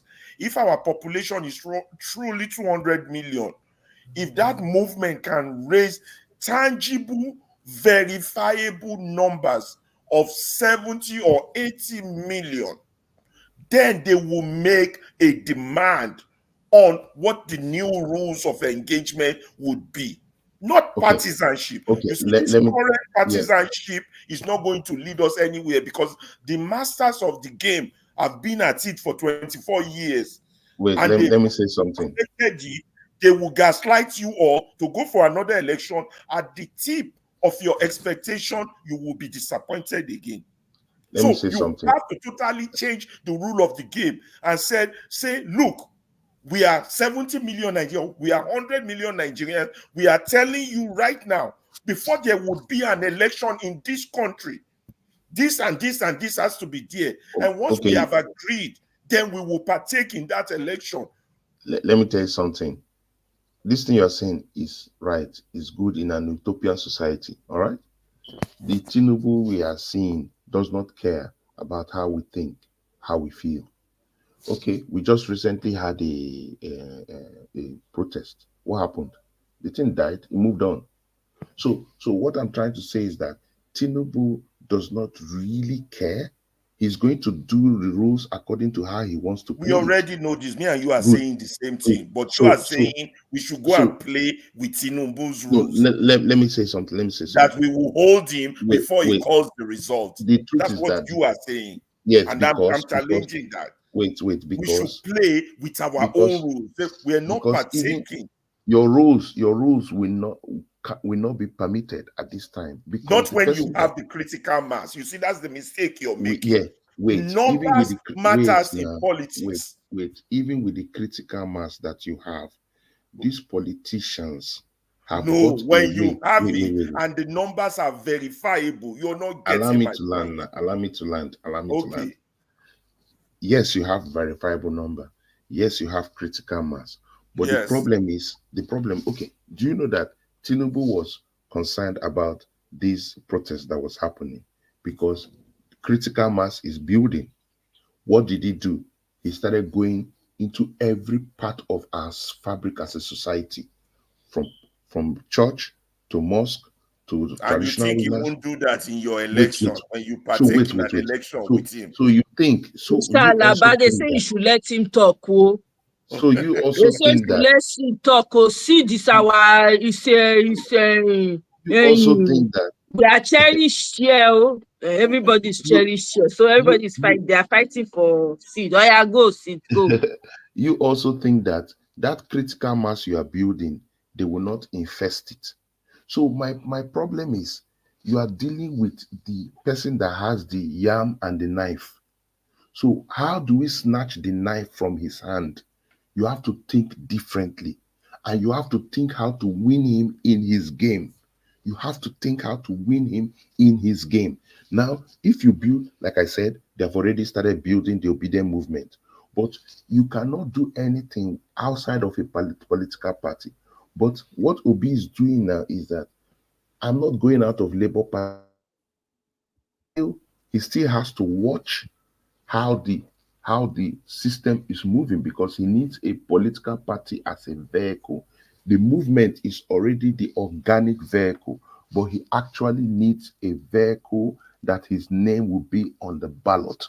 So at the moment, he cannot just say, I'm getting out of Labour Party. No, that would be irresponsible of himself. He needs to build his movement continuously until he gets that movement to that critical mass we are talking about. Now, when he gets that movement to that critical mass, he starts introducing things like, we need electoral reforms and we need it now, and this is what we need. That battle, he can battle it till the election time, praying, wishing, hoping that, okay, with the critical mass I have, the 100 million people behind me, Tinubu will be able to buckle. But with Tinubu's antecedents, he does not care. So because he does not care, what do we do if he doesn't care about changing the goalpost? If he wants to play the groove according to how he wants. Now, what should Nigerians do? One option, don't go and vote. If you don't go and vote, he will still be voted in. Even with 10,000 people, he will be voted in and he will continue second term. Okay, if we know that that is what is going to happen, if we go and vote, how can we fight for our vote? Nigerians usually don't fight for their vote because of violence. Now, that is where we need to strategize and say, okay, if we take charge of each polling unit and every space, INEC will ensure that they are not going to move state by state, local government by local government. Now, the only thing that they have to do is the right results, like what Omoye says, the right results and call results from Abuja. That's the only option. The right results and call results from Abuja. But that will create anarchy, because that critical mass that has been built will not allow it to happen. That is the protest that will not have a date. That is the protest that will suddenly stomp the country.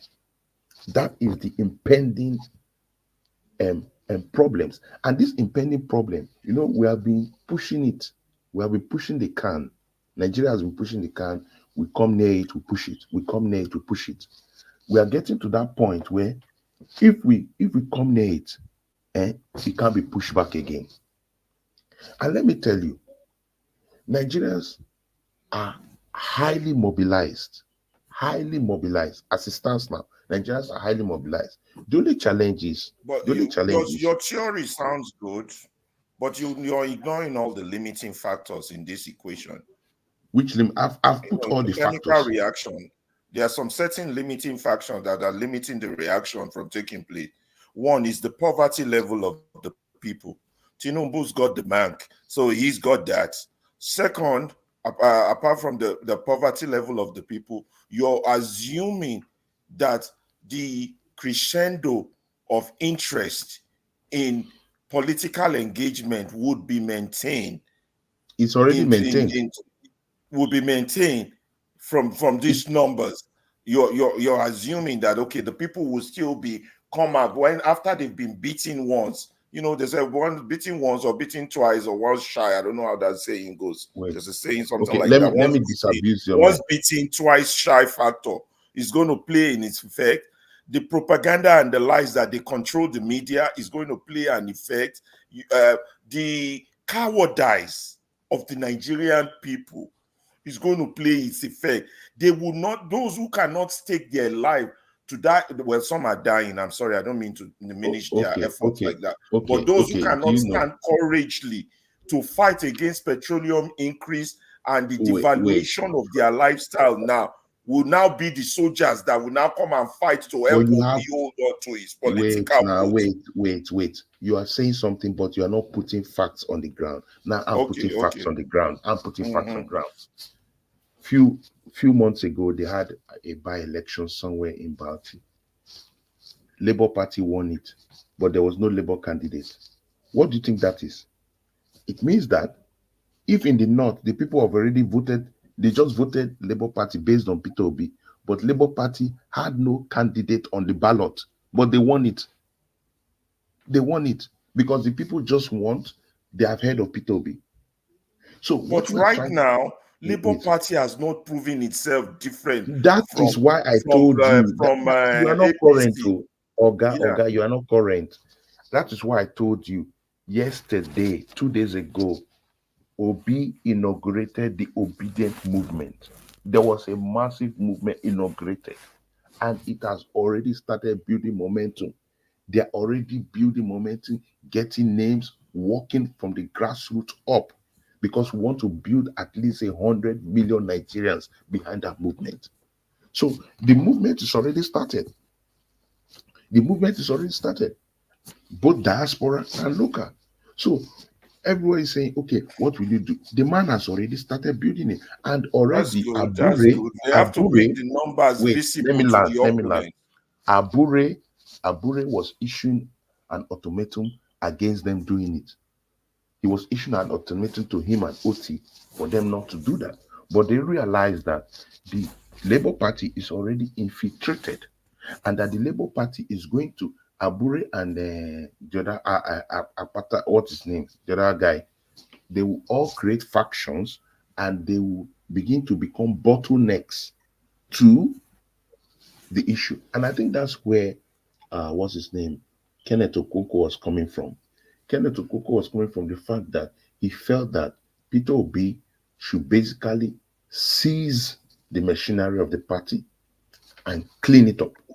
But Peter Obi doesn't want to function like that, because that's not even democratic. That's not actual, because Peter Obi is trying to preach a message that is ahead of his time. So Peter Obi feels that, you know what, let Abure keep mucking around. I need to safeguard my movement, because Peter Obi understands, as a politician, you are not, once you have lost that your movement, you have lost your political venom. It's just like what we have in America, all right? Trump understands that his movement, his base is the MAGA movement. No politician in the Republican Party can overthrow him because of his MAGA movement. So every politician is based on their movement. So Obi has to secure his movement, because his movement is his bargaining chip. His movement is what he needs. Even now they're saying measure. If you realize, Kwakwanso cannot even talk. Formerly, prior to the election, it was like the Kwankwasia movement. But if you realize, he has now understood that the Obedient movement is bigger than the Kwankwasia movement. So when they come into that environment, all right, negotiation power is with Peter Obi. Even Atiku knows that. Atiku is trying to use northern privilege, but Atiku understands that Obedient movement is what, yes, somebody is saying, is it not possible for them to infiltrate? Of course, you can infiltrate any movement. Even Tinubu's own cabal can be infiltrated by anybody. But the most important thing is that, like what Ferreira said, when you build critical mass, when you build that critical mass of movement, and that critical mass of movement has singular vision, has singular purpose, then they let me throw a question in there for you. Let me throw a question in there for you. In light of the Nigerian population, do we have a statistical number of how many Nigerians are actually politically engaged and how many are politically dormant? Do we have statistical number? Because we need numbers to even know what would make a critical mass. And you don't forget, as you also in the second to that question, as your movement is recruiting, your opponent groups too, party too, would be recruiting. So is you get where I'm going with this? So Okay, yes, I get where you're going. Number one, if you look at how parties recruit, all right, they use money to get their recruitment. But the difference between Obi's movement, Obi is a movement. The other parties recruit based on, okay, come and join us, we'll give you 5,000. what is the objective of the obese movement? Wait, now let me land. Okay, that's the third question you're asking. So first of all, Yeah. in terms of movement, Obi's movement is organic. So nobody is paid to join it. You're paying it, you are coming into that movement because you want a better government. You're coming to that government because you feel that Peter Obi represents that person that has gone through this system as a governor, and we have seen his track record. And throughout till now, nobody, even Tinubu, if they could find it, nobody can find any place where this man stole government funds. No, and that's very critical. That is very critical. So basically, the Obi movement is selling Obi. Because Yes. it matters when we are talking about changing Nigeria. Number one, the Obi. Are we selling Obi or we are selling change of Nigeria? This is matter for political philosophy.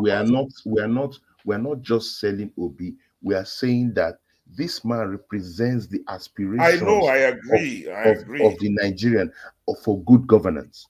For good governance. We want somebody that will go there and is not interested to fill his pocket, but is interested to make sure Nigeria works. What does Nigeria working mean? Nigeria working means that, we'll have power supply. There will be water available for people. We can put our economy on the right trajectory. Okay, let me be the devil's advocate for what your opponent will say. Your opponent would still argue within the Nigerian sphere, and they will get followers that your argument is simply your teeth is better than mine. I'll still go with my teeth any day. Now the problem is that where has he stolen? What money has he stolen? If you can, they don't believe it. They still think him to be a con man. That's one word one of them used. It's not about belief or faith. It's not about belief or faith. How do you counter their argument? It's about facts. So if you can prove, we did that in the last election. We are where we are. But no. We are where we are because Buhari, as a president, allowed the shenanigans to happen. The results and we don't think Tinubu would allow that to happen. So I'm playing hardball with you. I'm playing hardball with you. Mr. Ferreira, I think so that for the listeners' purpose as well. Let's take it one at a time and please. Let's create a clear dichotomy. Did Nigerians vote? Yes. Did they understand Peter Obi's message in 9 months or 6 months? Yes, they did. Do we think that he won the election? Yes, in my view, he won the election. He was cruising on that election. That is why the opposition couldn't believe it. If they could believe it, they shouldn't have shut down the servers. But they couldn't believe the results that were coming in, especially from the north. He wiped the whole of the south. So that means he became a formidable force. This was a man that said, 3 people are tweeting the room. How can he come in few months and suddenly he gets a man without a structure, a man that goes to a third party that is unheard of in Nigeria and suddenly builds a momentum that shifts the ground of the political structure in Nigeria? That is unheard of. So he becomes a very, very important player in the Nigerian system. However, because this politician had already, taken over INEC, bought it, snatched it, so that's what we have as a game. So come back to your question. Obi's movement is not about Peter Obi. It's about the aspirations of Nigeria. Why do Nigerians flock to him without money, without anything, and they are ready to mobilize for him across the globe? Is because his message resonates with the aspirations of the Nigerian person, that we can have good governance, that we can put people right, we can entrust our kitty into his hands, we can entrust our money into his hands, we can entrust our finances into his hands, and we know that he will take the right decisions at all times for the Nigerian people. He can build a veritable country that people can believe in, people can belong in. His persona is about peace. His persona is not about bigotry. His persona is about bringing people together and forging a future for this country. Now, he may not be like a rascally person. And I'm not saying that Peter Obi, nobody is saying that Peter Obi is a saint, because all of us are humans. We are fallible. We make mistakes. Even you, myself, we make mistakes even in our homes. But we are able to recognize, okay, I've made a mistake. I can self-correct. But we must see, especially in public fund. Tell me which politician. Tell me, can you name a politician since 1999 till now who has not stolen public funds and diverted public funds to their own use? This is the only politician that decided not to put into law his pension because he didn't need it. All the You don't governors need have to done. convince me about the values Good, of Obi. I good. already know that. So there's so much to talk about. But the obedient movement is beyond Peter Obi. The movement, do you know, most of us never knew Dati, but we so love Dati because Dati is straight up. Dati is straight up. Dati is the only politician in the House of Rep that refused to collect money when they were sharing it. He said, no, he doesn't need it. So what we are trying to say is that these people represent a movement we can go behind, we can entrust to bring us to that place we want. However, we realize that we are in a game and it is a political game. And this political game, we are not in charge of the rules, we're not in charge of the courts, we're not in charge of anything. So how can we win? Because Tinubu can change the rules anytime. He has changed our national anthem and there was no resistance. So that means he can change the rules the way he wants. So you can't even battle that. We also know that he has already put somebody in the law courts that will do his bidding in the Supreme Court. So you cannot win there. Where are we going to win? That should be the most important question. Nigerians, where are we going to win? How can we snatch this from the grip of defeat? So we need to think like that. That means we must think outside the box. So I commend Peter Obi, number one, for ensuring that his movement is not dead, ensuring that his movement can walk alongside as he watches the political space, because that's what he needs to do. If not, do you know that if he missteps, they will charge him for treason? So most times we are all talking and shouting and saying many things, but we're not understanding the tightrope that Peter Obi has to walk. It's different from the rope that Atiku walks. Atiku has what I call the northern privilege. Atiku can say what he wants to say. Tinubu doesn't have the guts to touch him. Tinubu will not have the guts to touch an Atiku. Tinubu will not have the guts to touch a Kwakwanso. He doesn't have the guts to do that. But it's easier to pick out an Obi. And when he picks out the Obi, the same Nigerians that told Obi to go on the streets will go back to their homes and do nothing. So I think he's walking a political tightrope. Most important thing, build your base. If he can build his base, which was very significant what Eunice Otanko said yesterday. Eunice Otanko said, look, we want to be able to be sure of our votes. So it brings us to mind that in the 2023 elections, the Labour Party under Peter Obi did not know the amount of votes completely that they had from each polling unit. They had no idea about it because they trusted the INEC plan. They trusted the INEC plan that, it will be announced and everybody will know what it is. But now they need to realize that INEC is not in their plan. They need to come to that realization and then they need to do it for themselves. So we need to use all the systems possible. We need to create our own structures, our own, situation rooms. We need to make sure that all data can be gotten right from the spot. There must be bomber to bomber. If we are not interested to fight it from stage 1 to stage 2 to stage 3 to stage 4, no. The third thing you asked me was, is there political gravitas? What is the data to show, okay, Nigerians are politically engaged? I may not have the number, but based on eye test, what is my eye test? Prior to 2023, when they do elections, young people will be playing ball. They're watching Big Brother Nigeria. Nobody cares. They said, we're gonna go to election. We know they care. Everybody does their business. But if you realize, in 2023, there was a massive groundswell of voter registration. And it was from there they started frustrating the young people to get their voters' cards. If you realize, many voters' cards were thrown into the bush. Many voters' cards. The worst hit areas were in the southeast. Remember, the southeasterners don't usually come out to vote. They go and do their business. They go to their shade. But even in Lagos, they shut down their labor market. They shut down their markets and went to pick up their voters' cards. And when they saw this sudden surge of young people, of new voters, they realized that this movement is real and we need to plan for this man.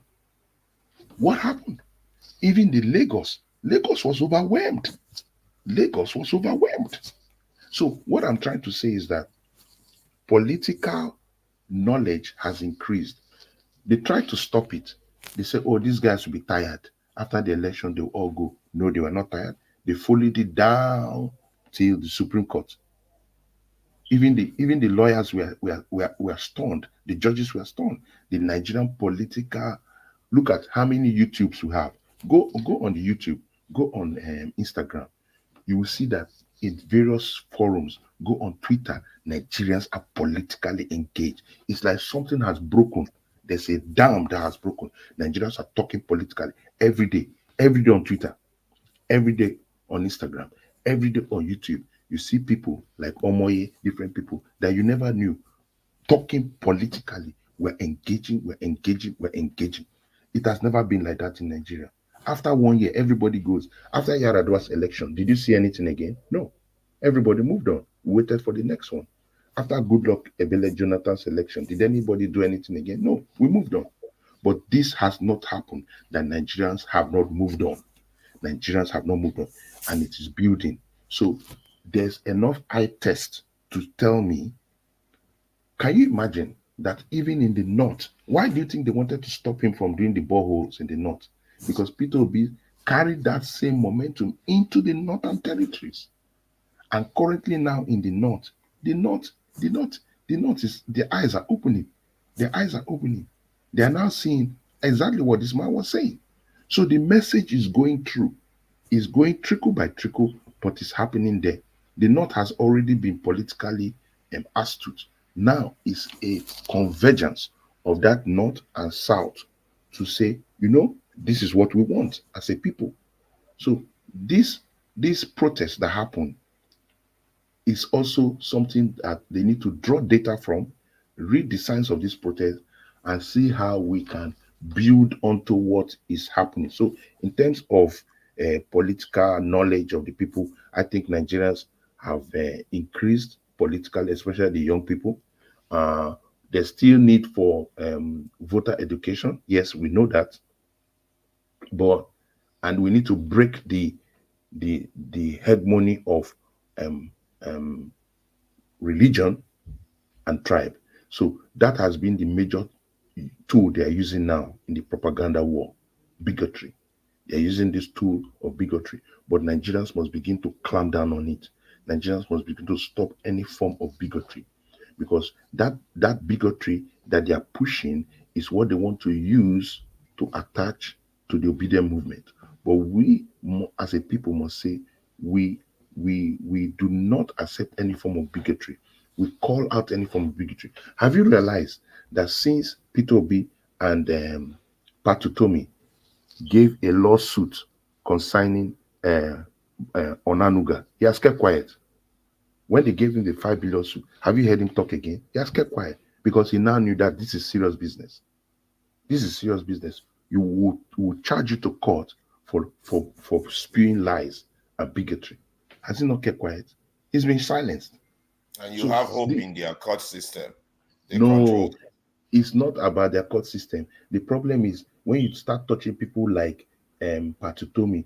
Patutomi took it to the court in Switzerland. You see, you are not understanding what is happening. Patutomi took it down to Switzerland. It's not here.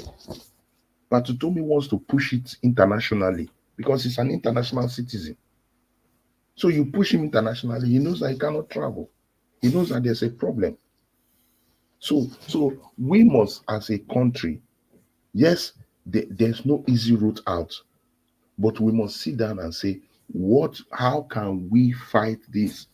We cannot say, oh, it's not going to happen. Is Obi ready to go toe to toe with them, jag back, grab it, running with it, philosophy, or is he just gonna be the gentleman approach? This matters.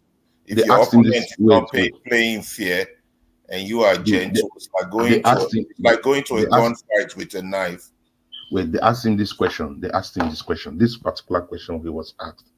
Peter Obi, will you go on the streets if we see these situations where our votes have been, he said he will be on the street. He will not tell people to go on the street if he's not going to go on that street.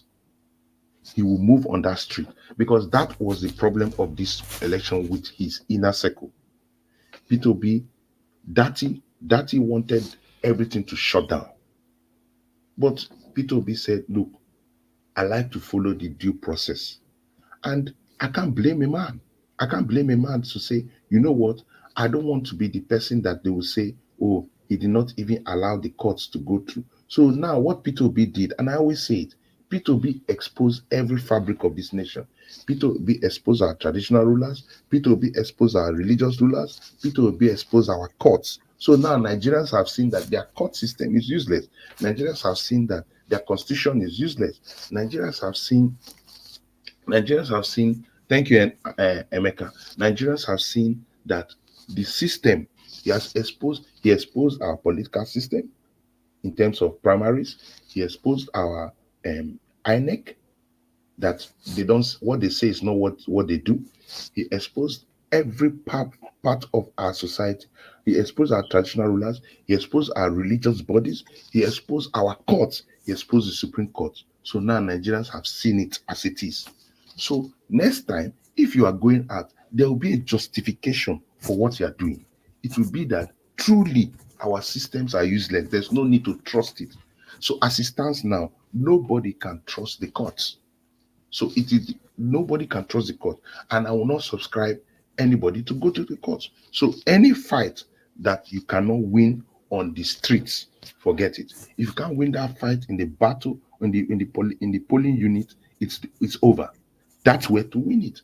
And so we must concentrate our efforts, like you said, build your critical mass, build what you have, ensure that at every space you have people that are ready to fight for the votes.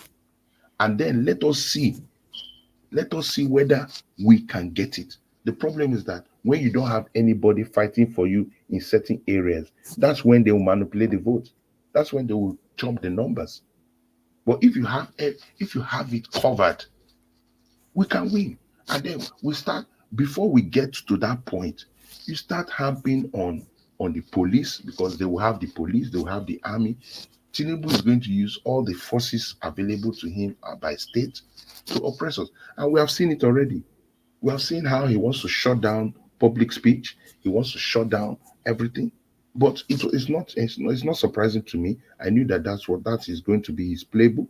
He's going to do all that to shut down the country. But Nigerians must begin to resist it and say, no, you can't shut it down. Was it not here I told people that Tinubu will go to France? He did not just go. He has moved. He cleared off. He doesn't care about what you're saying.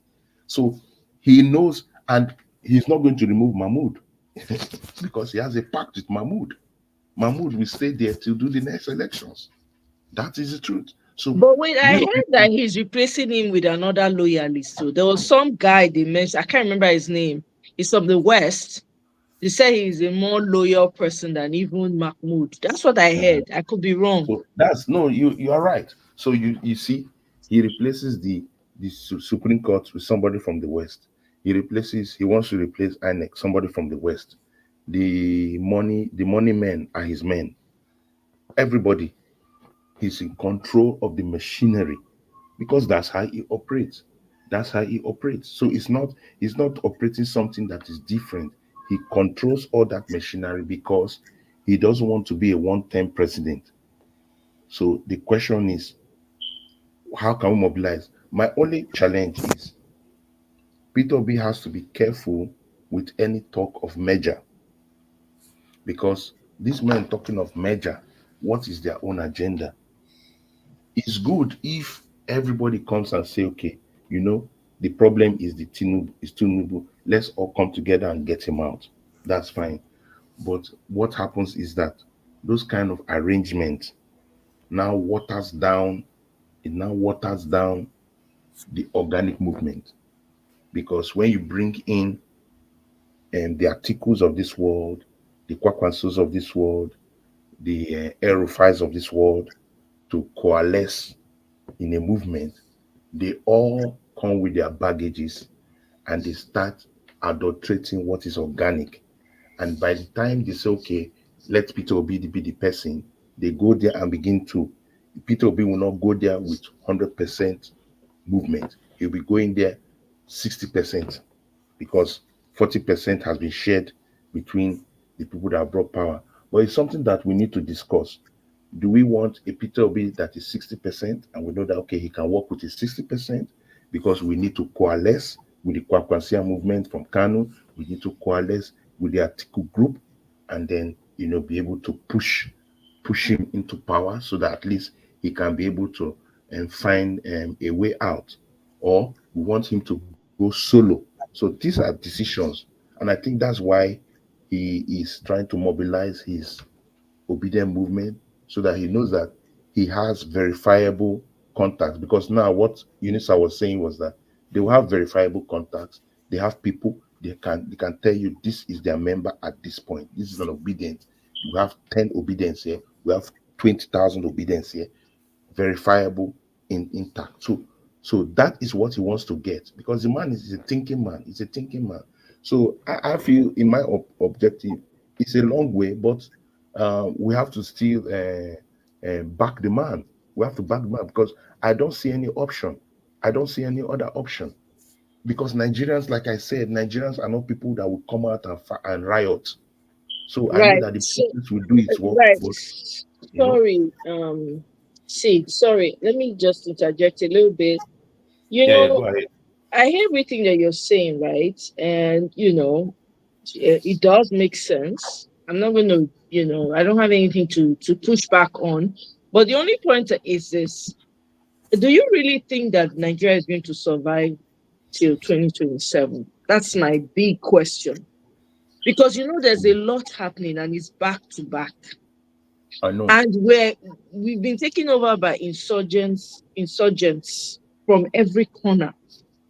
I mean, if you see what's going on in the north, for instance, it's like on every day, right? Even some parts of the south too, the west, the south, things are happening, right? But the north is like a hot zone. So even though, yes, I hear what you're saying, and it does make a lot of sense, but at the same time, I'm also concerned. If you welcome, good to see you. Looking fabulous as always. Yeah. So, yeah. So, I mean, I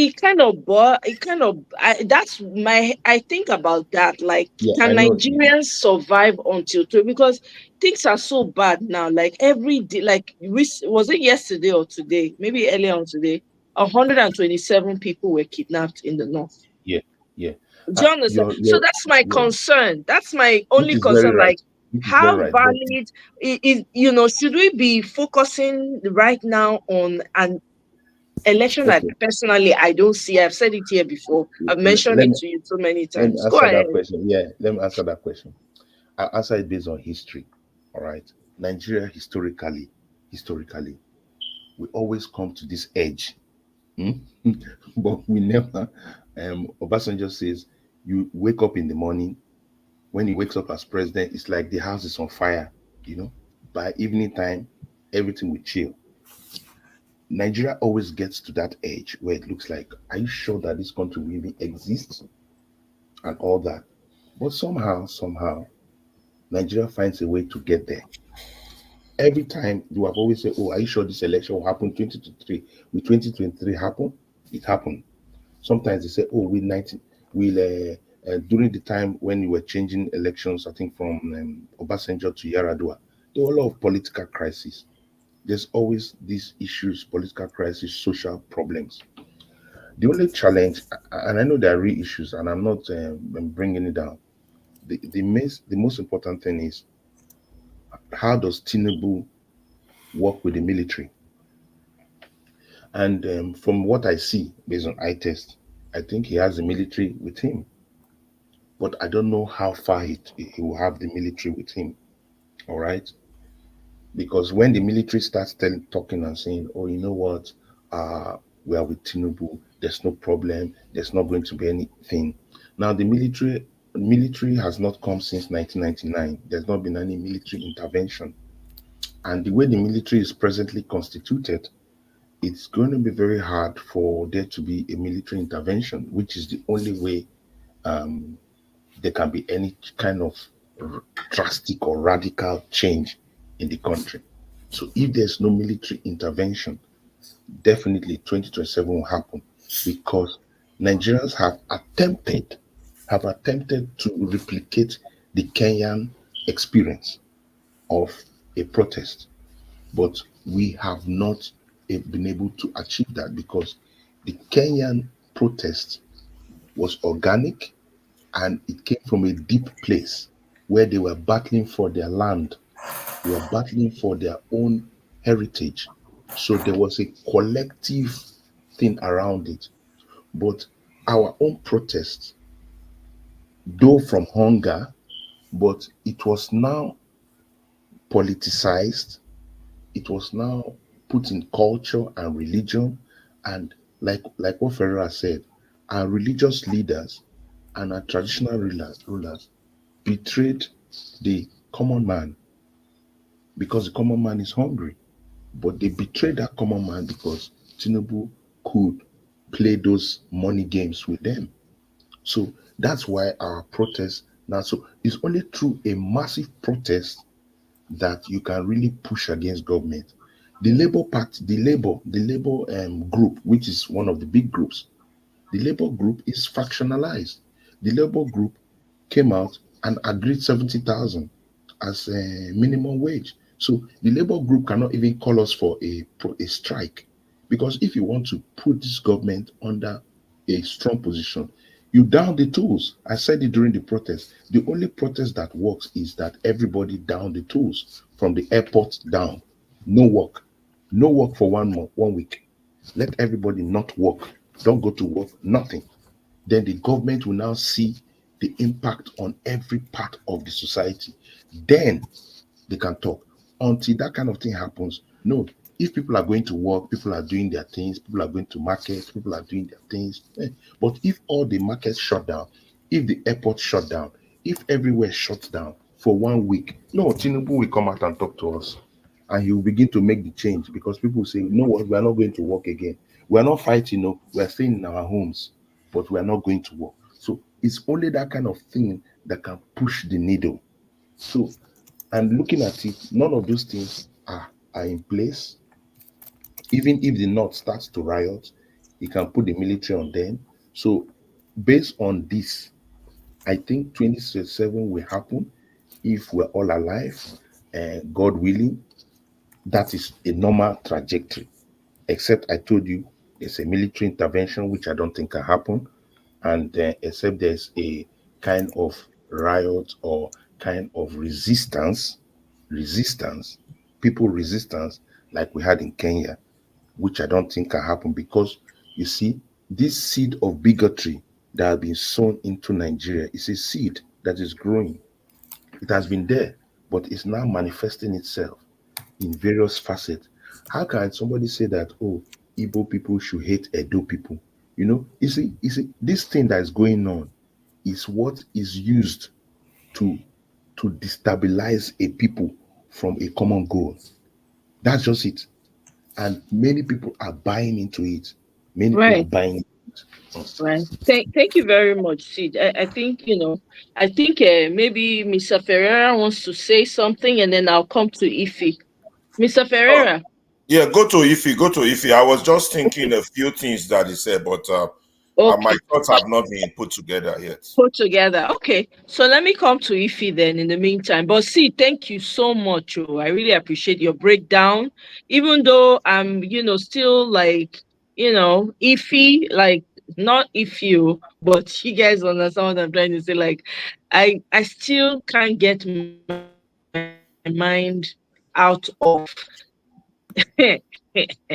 the madness that's going on right now on a daily basis. I don't know, but that's just me. Again, Ify, welcome, oh my sister. I bet carry go. I dare you. You have the floor. Can you hear me? Good evening.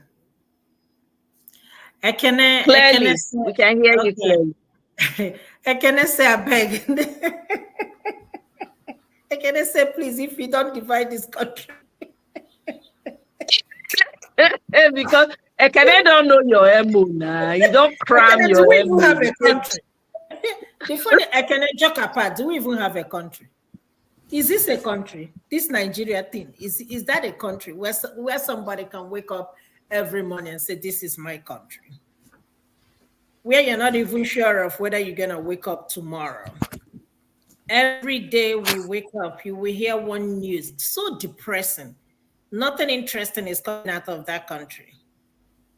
I don't even know. Honestly, at this point, I've given up. I've given up. I've given up, to be honest with you. Because anytime you feel like, okay, maybe something good is coming, something bad will come in like 10 times worse than what it was before. I don't even know where we are going. I don't know where Tinubu is taking us to. At this point, I don't know. But the only thing I know for sure is that we are the problem. The elites don't have no problem. We are the problem. So if we cannot unite together, and fight these people, just like the previous caller said, if we can shut the country down for 7 days. I remember when they planned the protest happened, I kicked against it. I said, no, I don't want that because I know what is going to happen. Some people are currently on trial because they protested, peaceful protest. And nobody is doing anything. We are all moving around, going about our business as if nothing happened. After the protest, what happened? The price of fuel went up. So I was just asking myself today, what is the essence of the protest? The people we protested against, they are living fine. Today, I saw all of them, including P2B, Shetima, and Atiku, all of them in the same bus. All of them in the same van. They are the elites. And me and you are here always on social media fighting each other. They don't care. They don't truly care. Their children are busy marrying each other. Here, we cannot even afford the price of fuel.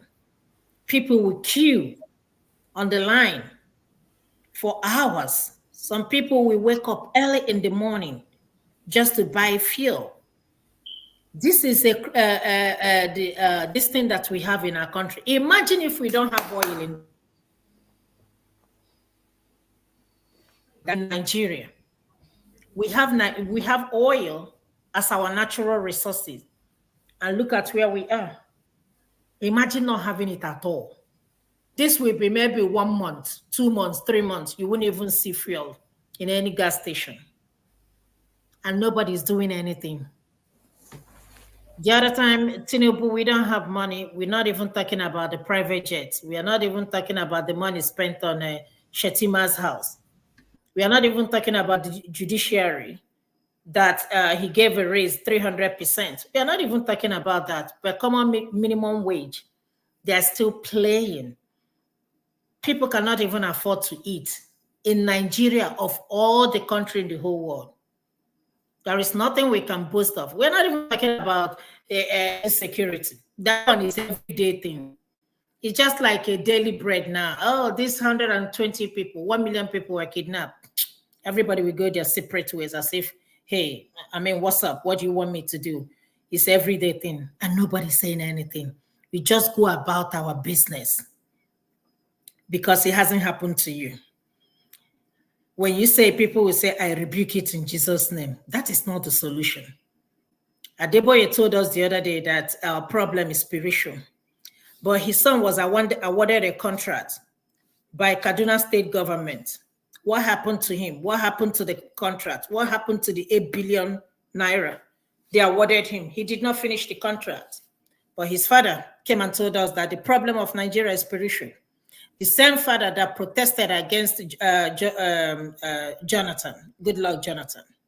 Today he cannot talk. Nobody's talking. The religious leaders are not talking. Everybody they have remained mute. And we are still here on social media every day talking about Igbos, Yoruba, Edo, somebody that will buy and somebody that will not buy. Who is hungry? It's not the elites. Their children are there all studying abroad. Who are in Nigeria? The poor masses. They live the type of life they want to live. We are talking about Dangote refinery. Whether that refinery is there, of what use is it going to be for us? Let us be honest and talk about it. Of what use? It's not going to bring the price of fuel to 200 naira or 300 naira or 400 naira or 500 naira or 600 naira. I remember the last 2 years I went to Nigeria, fuel was 300 and something naira. They were complaining. Imagine tripling it at this time. I had some filling stations that are selling 1,000 naira, 1,000 something. Imagine what the minimum wage will be for somebody that is buying fuel. They cannot, they cannot match the inflation that is going up in Nigeria. 1,000 naira. One of my friends was just telling me this evening that her sister got a job. She's a nurse in Nigeria, one of the federal medical center. And they're paying her, I think she said the starting pay is 180 something thousand naira. I said less than $200 or call it 200, less than $200. And she said that she's very happy. I said, what can 180 something thousand, what can he buy for you? And she lives in Lagos. Is that where she's going to pay her rent? Cost of living, transportation, because she doesn't have a car? That's how she's going to feed on 100 and something thousand naira. What about the low income earners? We are not yet serious in Nigeria, my people. We are not yet serious. You see this country? Ekene, until we talk about how we're going to go our separate ways. This country, we are not going nowhere. We are not yet serious. People talking about 2027. That's if we have a country before then. If we still exist as a country called Nigeria in 2027. Obi, Atiku, and Kwankwa, so they're talking about margin. I don't know. It's not about margin.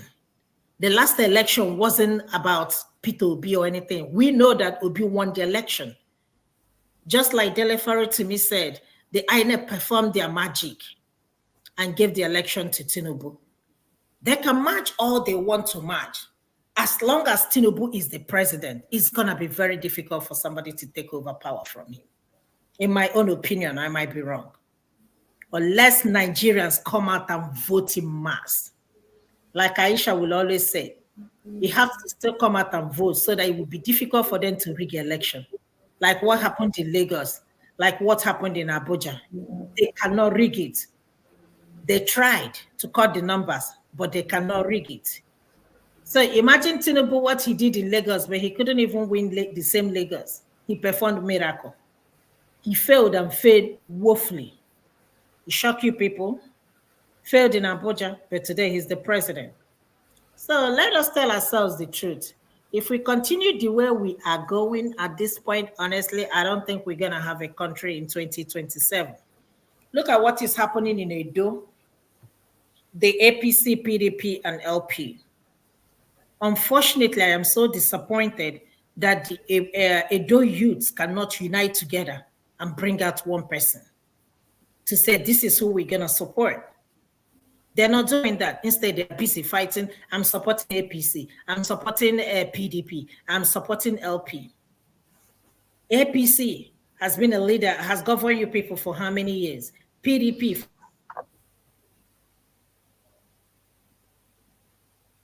Why not try another person? I don't believe in political party. I believe in the person in question. The PDP man told you people are gonna start from where, continue from where Obaseki stopped. That's the same thing Tinubu told you people, and that's exactly what is happening in Nigeria. He told you that he's gonna continue from where Buhari stopped. He has started, he has continued, and this is where we are. In a typical developed country, these three candidates will be on national television debating. Have you guys requested for them to at least give you one debate, one national debate or one state debate, so that you people can hear from your candidates and what they're gonna do for you? Ask them question. If they don't debate too, the APC and PDP and LP, I believe, has debated, but APC has been avoiding the whole thing. That's And if you just to correct you, debate is not compulsory. Even in the US, even in the US, even US elections is not. It's the choice of the. It's the choice. No, of what them. I'm saying is that it gives the masses the opportunity to ask questions. Yes, I want to hear from you. I want you to tell us what you're gonna do for us. Have face-to-face communication with the people you are trying to govern. That's what I'm saying. So how can you reach out to the people if you cannot tell them what you're gonna do? The APC, Tinubu say he's gonna hand over a Benin to APC. Don't be surprised. I will not be surprised, and I'm sure nobody will be surprised. But it's left for Edo people to come out in mass. Say, this is not gonna happen. We're gonna take over our state. If not, Tinubu will give them the election. And guess what? They will take Edo for 8 years. And we will still be their MU. So my people, wisen up. My people, open your eyes. Because if not, we're going to learn. And we're going to learn in a hard way. We're already learning anyway. Thank you. Let me just say something about what Ify said, a few things she said. And I want to maybe say something different. Number one, if you like, divide this country into 3 parts, 4 parts, everybody go their separate ways. It doesn't change the behavior of people. Even if you have a Biafran nation, there will still be bigotry. There will still be corrupt Biafran people. Even if you have Oduduwa nation, there will still be corruption inside there because they are not different people. They are not people from an outer space. 1, 2, if you have 4, 5 nations within Nigeria, they will still need to interact with each other as neighboring countries. They will still need to do business with each other. So the challenge is not separating of a nation. What is the biggest problem of the Nigerian state is the place of authentic leadership. A leader that does not care about where you come from, what religion you belong to, but we see Nigeria as a construction site that I need to set in motion. We need those kind of leaders. And not that those leaders are not there, it's just that they have not had opportunity because of the system. So even if you have a separate nation, okay, go to your separate groups based on your culture, your traditions. Okay, separate. Go. Let's have 5 or 6 nations. Even in those 5 or 6 nations, for instance, let me take a group of people. Let's call the Southeast. You have about 5 states in the Southeast. The Southeast have had governors from 1999 to 2023. How many Southeast governors have actually performed with the resources that they had? How many? You can't count up to 5 on my farm. Okay, leave that. Let's go to South. Delta State, Edo, River State, Bayelsa, especially River State, that had a lot of money allocated to them. They have 13% derivation funds that come to them. They create UMPADEC. From UMPADEC, they create NDDC or whatever. They're supposed to make sure that the place is revitalized. What happened? Why was it not done with all the billions that were spent there? So if they were a nation of their own, it will still be the same corruption that pervades in those environments. I disagree with you. But go ahead. Ify, Sid, can you guys just give me one last minute to quickly throw this my point, because I was putting my thoughts together based on your last submission. I believe that Obi forming this movement, and I'm tempting to go en route political election again, is gaslighting his followers, and it will yield nothing. It's like doing the same thing over and over again and expecting a different result. I believe it should form a movement, quite all right, obedient movement, or whatever name they call it. Or better still, if I were him, I would even call it a disobedience movement. For a reason, because the Nigerian corrupt damage, the Nigerian rot is so deep that no reasonable political order would fix it. So this is what I would have done if I were Obi, but I'm not Obi. I would form a movement, quite all right. Every day on the internet, I will start recruiting numbers until I get to a critical mass of about 100 million followers. 100 million followers. Then I would defy the authorities. I would call for sit-down action. I will shut the nation down. That way, there will be change. But to continue to partake with these crazy people in their game and expecting there will be a new result, no matter how you perfect the rules, with them being in charge of the army, being in charge of the judiciary, being in charge of the police, being in charge of everything that you can call that can help. And not just that, there's another thing they are in charge of that you guys are not putting into the equation. And I will tell you now, you see all these, I'm not trying to go tribal or anything, but you see all these supporters of APC, PDP, they are strong loyalists, and they will not, put their party down in a battle of grab it, snatch it, and run with it election, and let Obi win, no matter what you all do. So to me, if he goes and form a movement just for the purpose of running again, it's a misdirected move. That's just my opinion, and I hope I'm wrong. Of course, Yeah, all right, I agree with you. If he runs, I will support him because he's still the good one. But just think about the Nigerian problem on how this is a problem that has been formed for over 64 years, that has decayed for over 24 years, and you're saying that one movement will check the people that have rent interest in like, no, these people would rather burn that country down than let that happen. Let me tell you it's something. like fighting a dragon. Let me land. It's like you want to fight a dragon that is spilling out fire, and you're coming to battle with sword and a horse. You understand? For me, the critical mass concept is only go and check all political history of change. It is only through civil disobedience. It happened in South Africa, ANC. It happens here in the United States for the black segregation. That is it. You see, there's two types of sovereignty. Hold on, let me just land, because I was thinking about my response to you. You spoke for almost 30 minutes. You spoke long, and I listened. Now, you see, there are two types of sovereignty. There's legal sovereignty, whether the laws are right or not, but those are still the law. You all have to follow it. But in a situation where legal sovereignty fails the people, they use what is called political sovereignty to overthrow legal sovereignty. And if Obi is thinking that he is going to work within that rotten system to produce a change, or Showore, or any one of them, or any of the 16 political parties, they are all either fooling themselves or they don't understand the gravity of the Nigerian problem. And that is my pain. If he runs, I will support him more because I have no other one.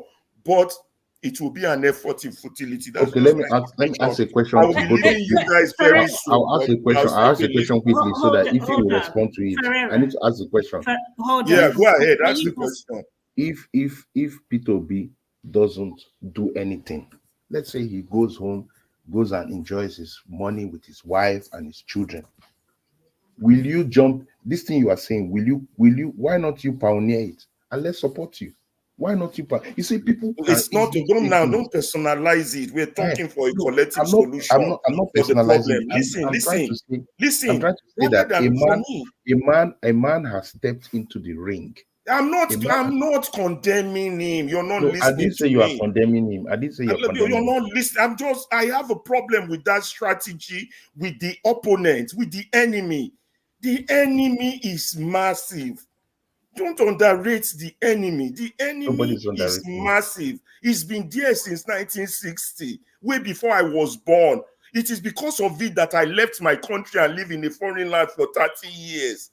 The enemy is massive. Don't underrate it. It's not about Obi or me. Yes, I can jump into the ring if people will support me, but I'm telling you, a political disobedience order with the population behind it. That's why media is important, to establish a revolution of the mind. And when there's a revolution of the mind, there will be a true revolution. You see, the current Nigerians now, as they are suffering, if Tinubu come out, some people will still vote for him. So you have to understand the gravitas of the problem. And you say just, simplifying it. And for people like Obi who knows the problem, for them to be suggesting this strategy, I fault him. I admire him courageously, but I fault him because he has an audience. I fault what's that fake pastor's name? Adedibu Abi, Adelabu, or whatever that crazy guy. Because those are devil. Say not Obi, but that pastor, what's his name? Somebody help me. Adeboye.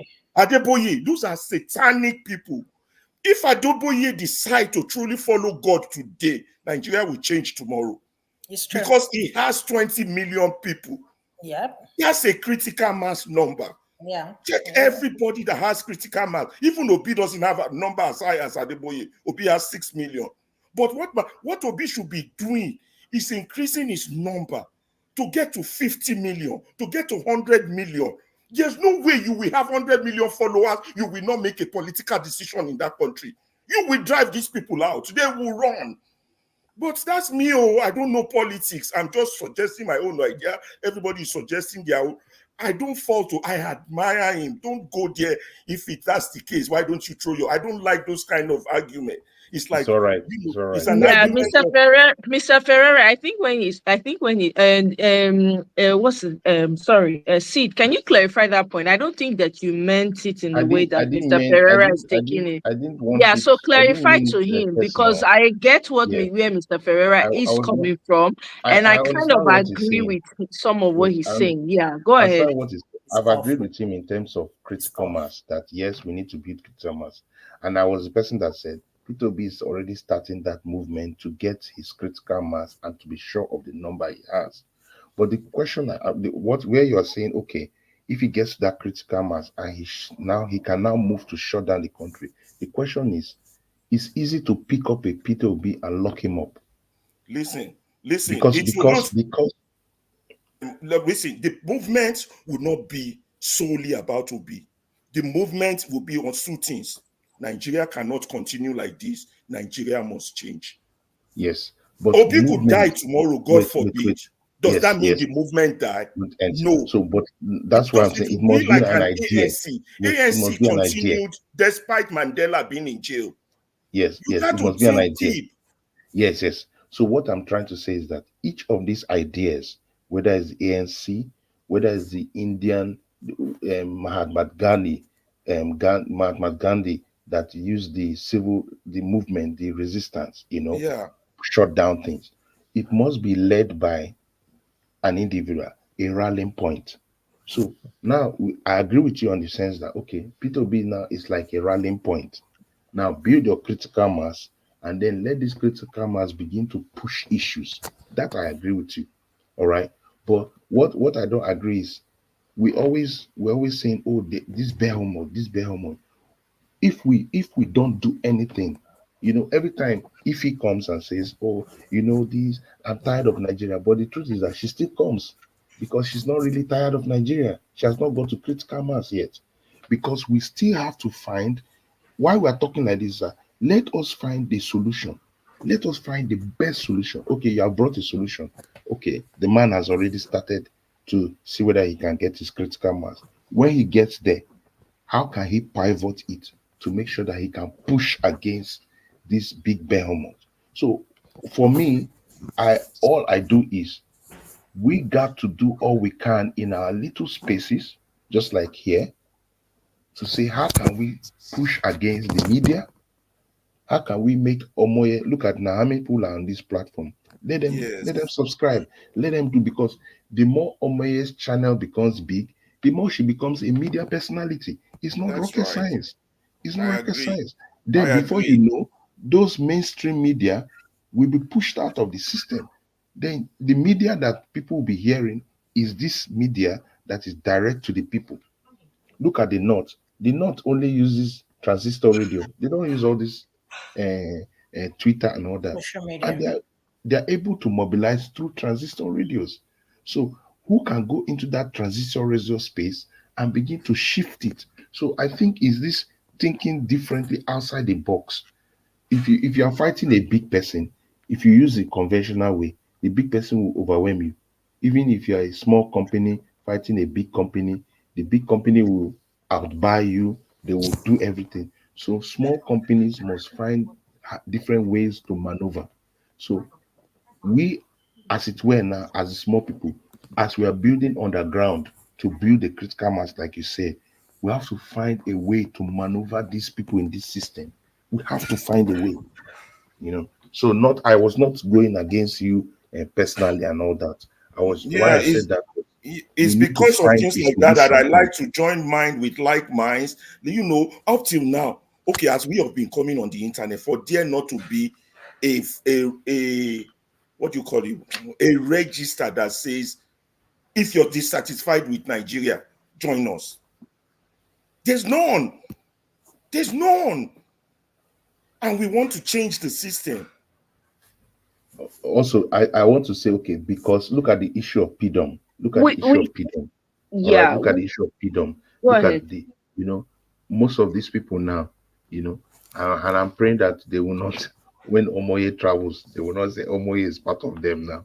You see, these are my the name. concerns. I'm sure my name is already. They said they've already collated names of everyone that talks They are- and they- be saying they're things about collecting names, all they're over the collecting immigration, different any entry point Let for them into collate. They can't Nigeria. scare us. That country is our country. Then be Exactly. So for me, we are- I'm not going to Nigeria anytime soon anyway. So So what I'm just trying to say is that these are the things that, collating of names, people are very careful about it, information, people's information. So yes, it's a good idea, but we have to do it in such a way that the people's personal identities are safeguarded.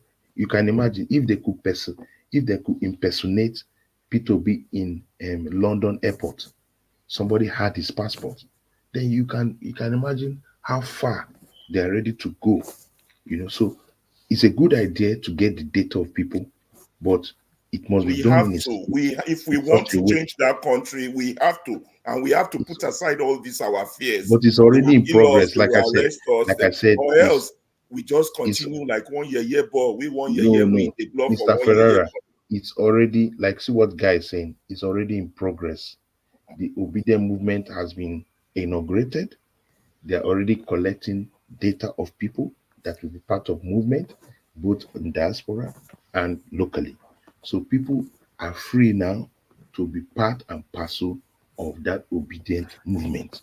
So people are now free to join and put their views and their ideas and put their little 2 cents into what is happening. If it means building a big website, if it means doing, so people are already on that. And if it's already happening, then we should just join, partner, and see how we can push that needle.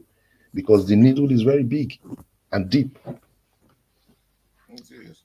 That's my view. I won't be leaving. I'll be leaving you guys so early. I gotta go sleep. I'll be a bit tired from work, and I'm still struggling with my with my health. But I really enjoyed coming in to talk. But we should keep talking. We should keep making contact. We should keep joining groups, particularly like minds. Then we should avoid those distractors that are among us.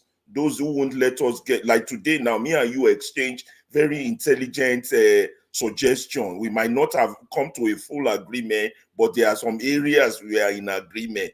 And this is how we can move the country forward. You know, we keep saying, and there are people listening who we don't know. As you have spoken, you must have inspired someone, as I've spoken, as if he has spoken. There are people listening that have been inspired. We can't just, as long as God give us mouth and we know they're underwater, we can't keep quiet. We just have to, until, because nobody, I'm telling you all, nobody is coming to fix that country for us. And as it is now, it's gone. It's gone. We shouldn't delude ourselves that there is something left to salvage. So we should just throw everything out and start fresh. That's my own position. However we do that, the people who wants to do that or whatever we do that, fine. And we can do it through election. I'm all in for it, but I don't see that happening based on experience. I'm not leaving you guys, but I'll still be listening. But I got to prepare for tomorrow. You know, they're easy for those of us who be teacher. We get paper to grade. Thank you very much, Mr. Ferreira. I don't know what happened. My network sort of it seemed to have kicked me out. But Mr. Ferreira, thank you so much. I was gonna ask you, how are you doing? I hope you're feeling much better and all of that. I'm feeling much better. I'm taking my medications. I'm feeling okay. And better. You're getting enough rest. I hope you're enough rest. Yes. Because that's very important. Yeah. Well, thank you. I talked to Mama. I thought Mama Icho was on the panel. I talked to her today also at work. She is. Yes. I spoke to her earlier too. She is. So, yeah, she probably don't sleep. She was the first to join the panel. We talked. Yeah. I talked to her today at work during my break time. Okay. Yeah. So like minds, we got to keep connecting. That's very important, guys. Don't underrate what you guys are doing. Don't underrate it. You're doing a great job. Believe me. It's only information that can conquer darkness and light. You light and information, and we got to work. I just wish all these rich people who are obedient supporters who have money can put their money on media so that we will have an alternative media to the garbage they are giving Nigerians. They won't do it though because they are afraid. You know, if they do it, that means they are going to lose their money. And you know, this demon that we have right now. He's ready to throw anybody under the bus. Destroy anybody. That's what happened to Balami. What happened to Balami. You understand? Exactly. He shut down Balami's business. So when it becomes a threat, that's why you see that a lot of them are chickening out, even though I feel like they should damn the consequences. And for a society that's giving them so much, they ought to make sacrifices. But hey, that's me, right? It's easy to say, as you said. But you know, but we'll see. We'll continue to talk. Mr. Ferreira, thank you so much. I really appreciate it. I like the banter, between you and Seed. I appreciate the conversation. I just want the audience to be carried along, regardless of what we're talking about, so that if anybody has any diverse opinion, because like I said, my own mind is open. I want to hear something that's going to, as long as it's going to move the society forward, that's all I care about. Because where Nigeria is right now, it's a very, very bad place. I'm really worried, right? So that's why for me, I'm keeping my mind open. If everything works out, everything that Mr. Peter is putting together, everything, it's all going to be for our good. We're all going to be happy at the end of the day, but we're going to have diverse opinions, and we should be open to it, and flexible. But thank you very much. I really appreciate it. Please take care of yourself, and we'll see you here on the battlefield when you have time again. You can join us. Oh my God. See, are you there? Can you guys hear me? Yeah, we can hear you. Okay. All right, good. I think if you probably stepped away, go ahead. See. Yeah, that's fine. I mean, like what he said is apt in different aspects. I'm a firm believer that we cannot throw the baby and the bathwater away, because whether we like it or not, we still have passion for the country, and so far as there's life, there's hope. So the truth is this: if not for somebody like Peter Obi, most of us would have just forgotten about whatever they were doing and just leave them to their devices. At the end of the day, we'll just try and look out for ourselves. But we can't keep doing that. We can't keep doing that. We have to keep pushing and pushing and pushing until we cannot push anymore. Yeah, So, you can't give so up. that's and if not for media spaces like yours and what has happened in the past 2 years, many things that were happening in Nigeria would have gone unnoticed. Yeah, Arresting people indiscriminately, bigotry flying around. These people would have gone away with a lot of rubbish. So I feel that in the past 2 years, a lot of things has happened in Nigerian political and social space that, if we look at it, you see the goods that have come, the bad that has happened, and it has exposed us to many, many things politically. yeah, So we cannot, and there has been a lot of changes. All right, even our electoral system has been impacted. So all we need to do is to keep pushing and pushing and keep pressure. We need to put amount of pressure to change a lot of things. So it's not going to come easy. When you're pressurizing against these evil men, it's not going to come easy. But abandoning it, shifting for another cause, I don't think is the best way. Yes, separating to different countries, becoming different nations, we may think is the best way, but I don't think, and it's not even easy.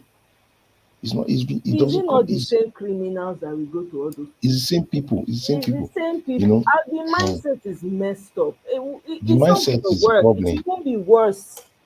Yeah, the It mindset will be is, worse. the mindset is the problem. The mindset is really, really gone. It's Okay, gone. if you go to the east, or you go to, let's say, Edo State now, you say, okay, Edo people will say no, we want to be more than the rivers people, Bayelsa, Ijo. There will still be problems. Of So course. we need to now see that the problem is not separating. The problem is that as individuals, we need a nation that works wherever you can be, wherever. And the other day I was looking at a map. I think the map was 1980 something map of China and current map of China, and they had just few rail lines across the whole of China. But in 2023, the rail network in China is unbelievable. And I said, how did this happen? And I realized that if you notice, China produces most things for people. So that means they were able to open up China to produce a lot of goods so that they can export to different countries. So that means they needed infrastructure rail lines, to expand it. They did not care whether it's northern China, eastern China, or western China. And China is not even running a democracy. China is one government, one party. That's it. The Chinese system is not democratic. It is their own system. All right, their own socialist system, one party. That's it. But you can see the level of development. So my own it's not really about the we want to have our own country, we want to have our own this. No, it's we need a leader that will sit down and say, you know what, I need to shift this country. Exactly. Lee Kuan Yew did it for Singapore. Sit down and say, this is the roadmap. I want infrastructure across Nigeria. I want the farmers to go back, whether they are fish farmers in the delta or whether they are headers in the north. I want everybody, whatever farming they are doing, to begin to function and to prosper. A clear roadmap.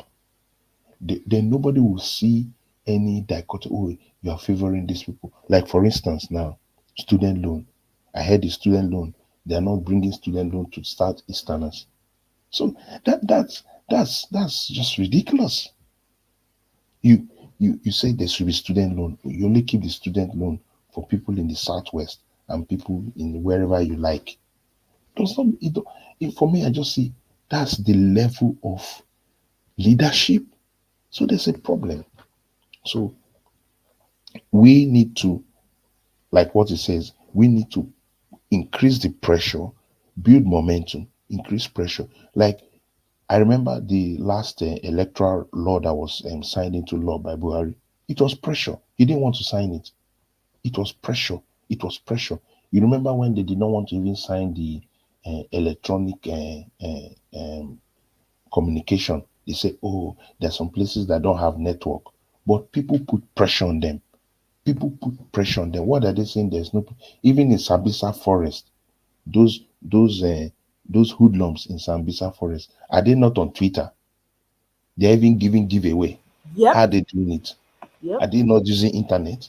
Yep. That means internet can go everywhere in Nigeria. And Everywhere. results can be communicated on the spot. You don't need collation centers. They don't need to exist. You call the result, as soon as it's plugged, somebody will see it on the data immediately. But they will not allow these systems because it does not favor them. If you do that, a lot of these politicians will be sacked. And this is their business. It's a business they do. Politics is their business. It's their daily work. So that's what they eat from. That's where they feed from. So it's their lifeline. So that's why that's why they're like, they will protect that lifeline with everything they have. So exactly. we are fighting a whole look at the ones that came from Labour Party enter the House of Representatives. What have they done? They still collected their things and went on. They have collected their cars. They have done their things. That's the problem. Exactly. The student loan distribution has exposed them again. That is excluded. So, but a true leader will make sure that every zone of the country can access the student loan. To access a student loan, it doesn't have to be state of origin. So far as you are a student, a legitimate student of a university, you can access a loan. That should be the criteria. But you know what? They're playing the politics again. That's why things don't work in the country. So for me, we need genuine leadership. So for me at this moment is how can we fight this system? And you have to look at the system and break it down. Okay, INEC, can we fight them? How are we going to fight them? Pressure groups, create pressure on the House of Assembly. If you create pressure on House of Assembly, they begin to do what they need to do. So we need to create the pressure on the House of Assembly. Okay, in terms of this, do you have people on ground? And we need to create a structure. So I think Peter Obi is looking at that. Okay, I need to create my structure. 177 polling units. I need to have at least 1,000 people manning every polling unit. If you can have that, the structure is in place. The structure is completely in place. So we need to find ways to fight this system. Okay, the police. Do we have obedience in the police? How can we begin to enter that police system? How can we enter every system so that you will now have your men everywhere? That's how these politicians do. So we must play their game. We can talk, but we need to be in every system. We also need to infiltrate their parties. You need to infiltrate the APC. You need to infiltrate the PDP. You need to infiltrate them. So the political game is the way it is. So if you don't create all these kind of things to know, okay, this is what APC is doing now. This is their strategy. You need to infiltrate them. The way they infiltrate us, infiltrate them. So, but thank you very much, Omoye. Well done for your consistency and giving us the platform. I And, no get choice. See, I don't try run. But I no fit. I go run. I go come. I go come dey worry again. Na so my God. like what we are saying, they say, okay, we need alternative media. Please, guys, let's promote Omoye's things corner so that it becomes Omoye TV. When it becomes Omoye TV, she'll be doing programs. That's how media starts. Yes, It's not so rocket science. So we must promote external media groups like us, bring information, and then nobody will be going to Arise TV. Because what Arise TV is saying, you can say it. It's just that they have bigger money, bigger sponsors. But it's all about people. If people galvanize towards, hopefully one of these days you'll be able to connect to Hundenyi, have an interview with Hundenyi. People will come here, they like your page, and the thing begins to grow. So yeah. we need If to anybody has any connection conventions. with David, you can have him come. If you guys can Yes. talk to him. No, they're looking for him. Oh, No, they I mean place, to come on the They show. place not- what on him? They're Yeah, always looking for him now. they're always Of looking course. for him. They're looking for him. They're looking for everybody that is. That's why they are They bringing are all looking these for me too, you know, though. When they anti-graft find me now, laws. because I abuse the hell out of the entity that's currently there. I've been one is of this not the dictatorship? So Yeah. you can't even have freedom of speech. Is this not dictatorship? What is the difference between this and military government? When you say, people yeah. say, oh, there is a difference. So you can still speak your mind. And when you speak your mind, you get arrested, right? But he has been a freedom. dictator Is it since freedom? in Lagos. He has been a dictator since in Lagos. It's Exactly. just that we are seeing it on the big scale. He has been a dictator there now. Does anybody do it? He says it's not him that said when he wakes up, that's when Lagos wakes up. When he wakes up, that's when Lagos wakes up. He's a Exactly. dictator now, basically. God, So I he has been a beg you. dictator. He So don't turn he's himself just doing to emperor. Hey, Oluwa. He don't turn himself to emperor for our hand. Don't worry, somebody will betray him sooner or later. Don't worry. Don't worry. Somebody will betray him sooner or later. We'll But see. he's having issue with his vice president now. Yeah, so that's let's- what I heard. Oh, And they're really? denying it. Sooner or later, he will be Let me get betrayed. fight, Don't let me worry. get It's a fight. question of time. The North are gearing up. The Northerners are gearing up. Big time. The kind of Big base they time. are carrying up. Hey, they're gearing up big time. Yes. It will be very interesting. Big time. I hear Nance is going on protest on the 15th of September. Who is Nance Who is- again? Abemona remind me. National Association of Nigerian Students. Yeah. I beg. I beg. I know Let's even talk know another thing. It's not them that came out and Don't said we should not underestimate protest. anything. No, don't underestimate No, anything. that Anybody is- can that is- take that. Any group of people can take down that country down. Don't underestimate. Forget Nance, that move is run from the presidency. Nance, during the last protest, they came out and said that people should not protest, that they are not going to join the protest. They should give Tinubu time. So those are it's money now. It's money. Give you Whoever- time when? Mm.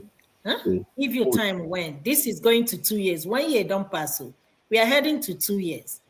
And nothing has changed. Nothing. The only change we've seen is the torture. Somebody posted, all of us, the APC people are buying for 15 naira. We are buying it 1,000 naira. All the people that supported APC, where are they today? Where are they? One person, we just take control of the whole country of 200 and something million people, and nobody's saying anything. Whatever he says, we say amen. Whatever we say, whatever he says, we say amen and agree with him. Wow. I don't even know where to start, honestly.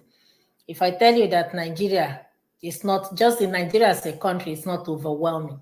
It is. Somebody say if they explain Nigeria to you in any language, both sign language, you still will not understand it. We still cannot understand it. Anyway, it is what it is. We move. If you wake up in that country, thank God. Another day, you keep pushing. Eh? You keep pushing. Food, essential commodity. My annoyance in all this when it comes to securities is just that the farmers cannot even go to farm. Eh? They can't even go to farm. And these people are not doing anything. Well, my sister, we are here. We are listening. But anybody that remains hopeful under this administration, I don't think there is any hope for us under this government. Banana. But I'll be so happy if this fight between Tinubu and his vice, if this fight continues, that would be a very interesting movie. We don't know how it's going to start, and we don't know how it's going to end. But what we know for sure is that it's going to be interesting. Guess what? Because nothing has come out. Okay, they should kill themselves. The most important thing is that he's feeling sidelined because Tinubu has surrounded himself with the Lagos boys. So the vice president is basically not involved in anything. They have given him a new apartment. He should go there and stay. They've given him they built a new house for him, so he should go there and relax. So it's Tinubu and his sons. Tinubu and Sons Limited. That's what's happening. He really played the Northerners. He played them. Hey. He really played them. But what were they thinking? That's what will happen. He's not going to allow them to play their game. Wow. Because unfortunately, when Buhari was there, it was their own show. So now it is his turn. It's Emiloko. It's his turn. Right, turn by turn. It's turn by turn. When is he gonna reach our turn now? By the time he reach, it's turn by turn limited. When is it gonna? Is it after Tinubu will be my turn? I don't know when the thing will reach my turn. I beg, make I go collect my own since it's turn by turn. Huh? Wow. There's nothing. I just yesterday I was listening to Patu Tony and what he was saying, and that how he used to help Lagos government there to run a lot of leadership programs and all that at no cost, at zero cost. He was not even collecting money. So a lot of times the politicians abuse him that look, he's not even making money from all these things. But you see, he said his greatest joy is that at least he has been able to train his children with whatever resource he has, not by stolen funds. You see, life is not about all those grabbing, because at the end of the day, when you grab all that money, where will it go to? Nothing. My brother, do you know my only happiness? All of us are going down 6 feet. So what are you gonna do with all this money? Grab. Even your generations to come. What are you gonna do, or what is Tinubu gonna do with all this money? It's greed. He's collecting from Lagos. He's collecting from Nigeria as a whole. One person.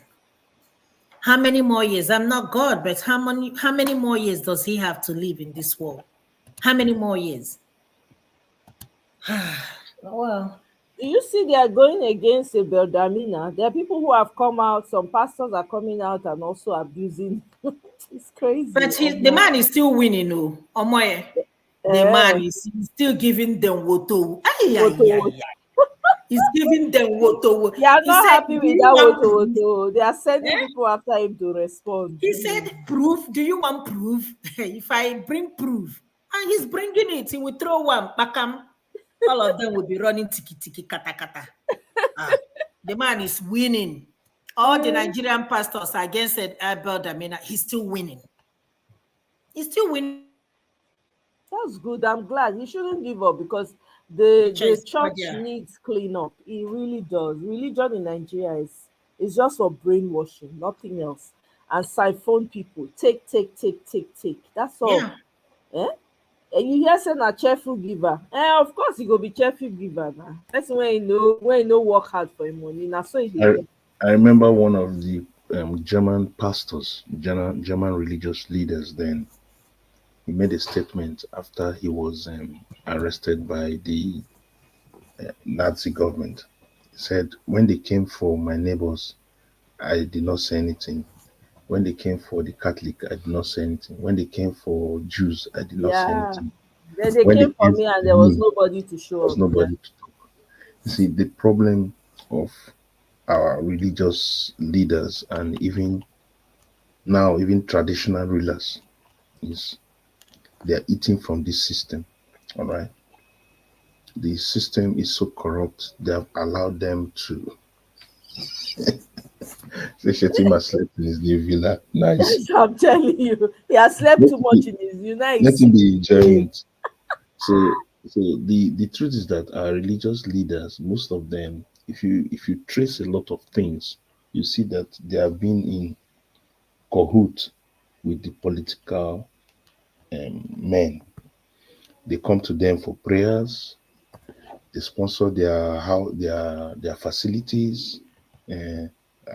What of this man Mbaka? All those people, they've been collecting money. They've been collecting money, and they go with it. And when you've done all that, there's no way you can. There's no moral ground to speak against them, because if they speak, those people will unearth many things. They will unearth many things. Now, in sane societies, every religious group is considered a non-for-profit, and every religious group is supposed to be a charity in most countries.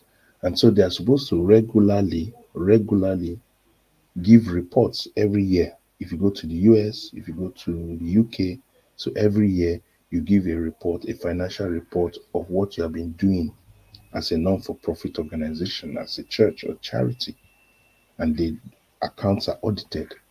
But in Nigeria, that does not happen.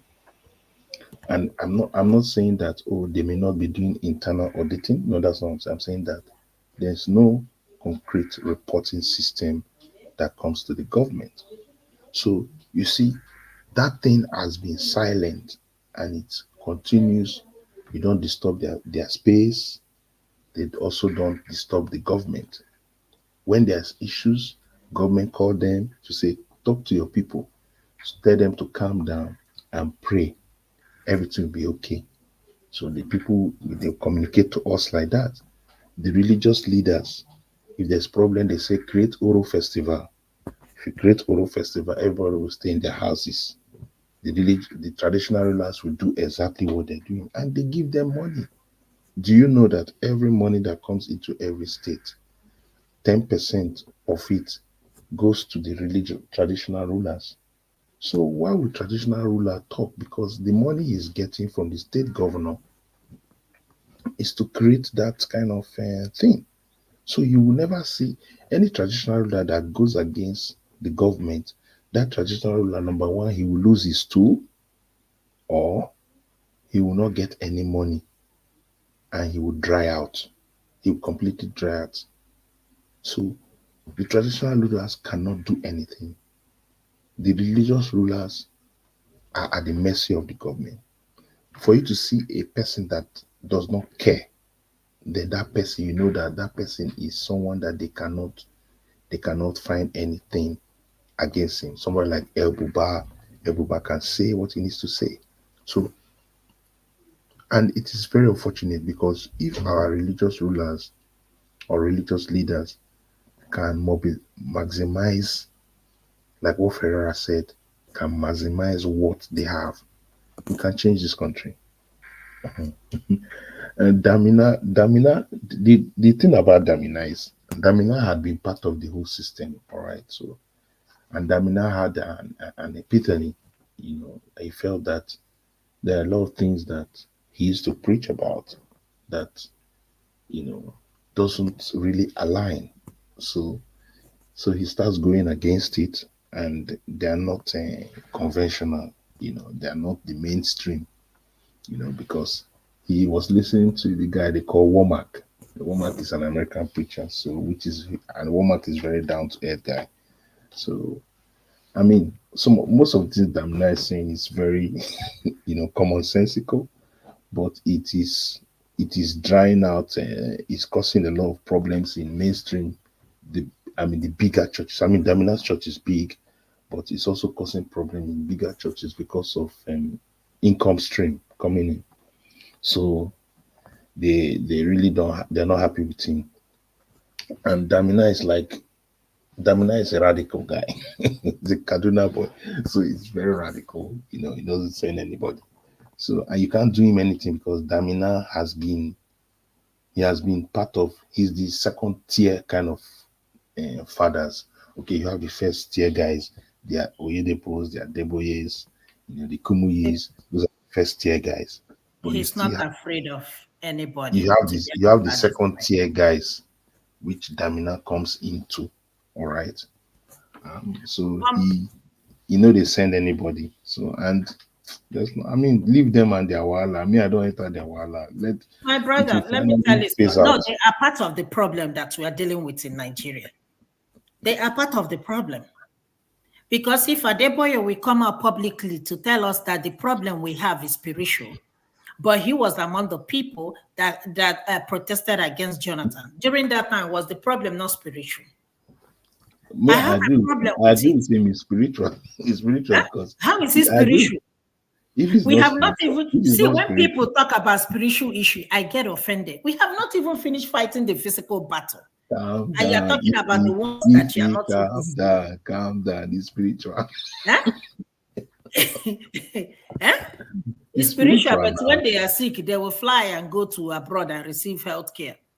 Are you telling me that the GO does not have any medical history at this age? Is that what you're telling me?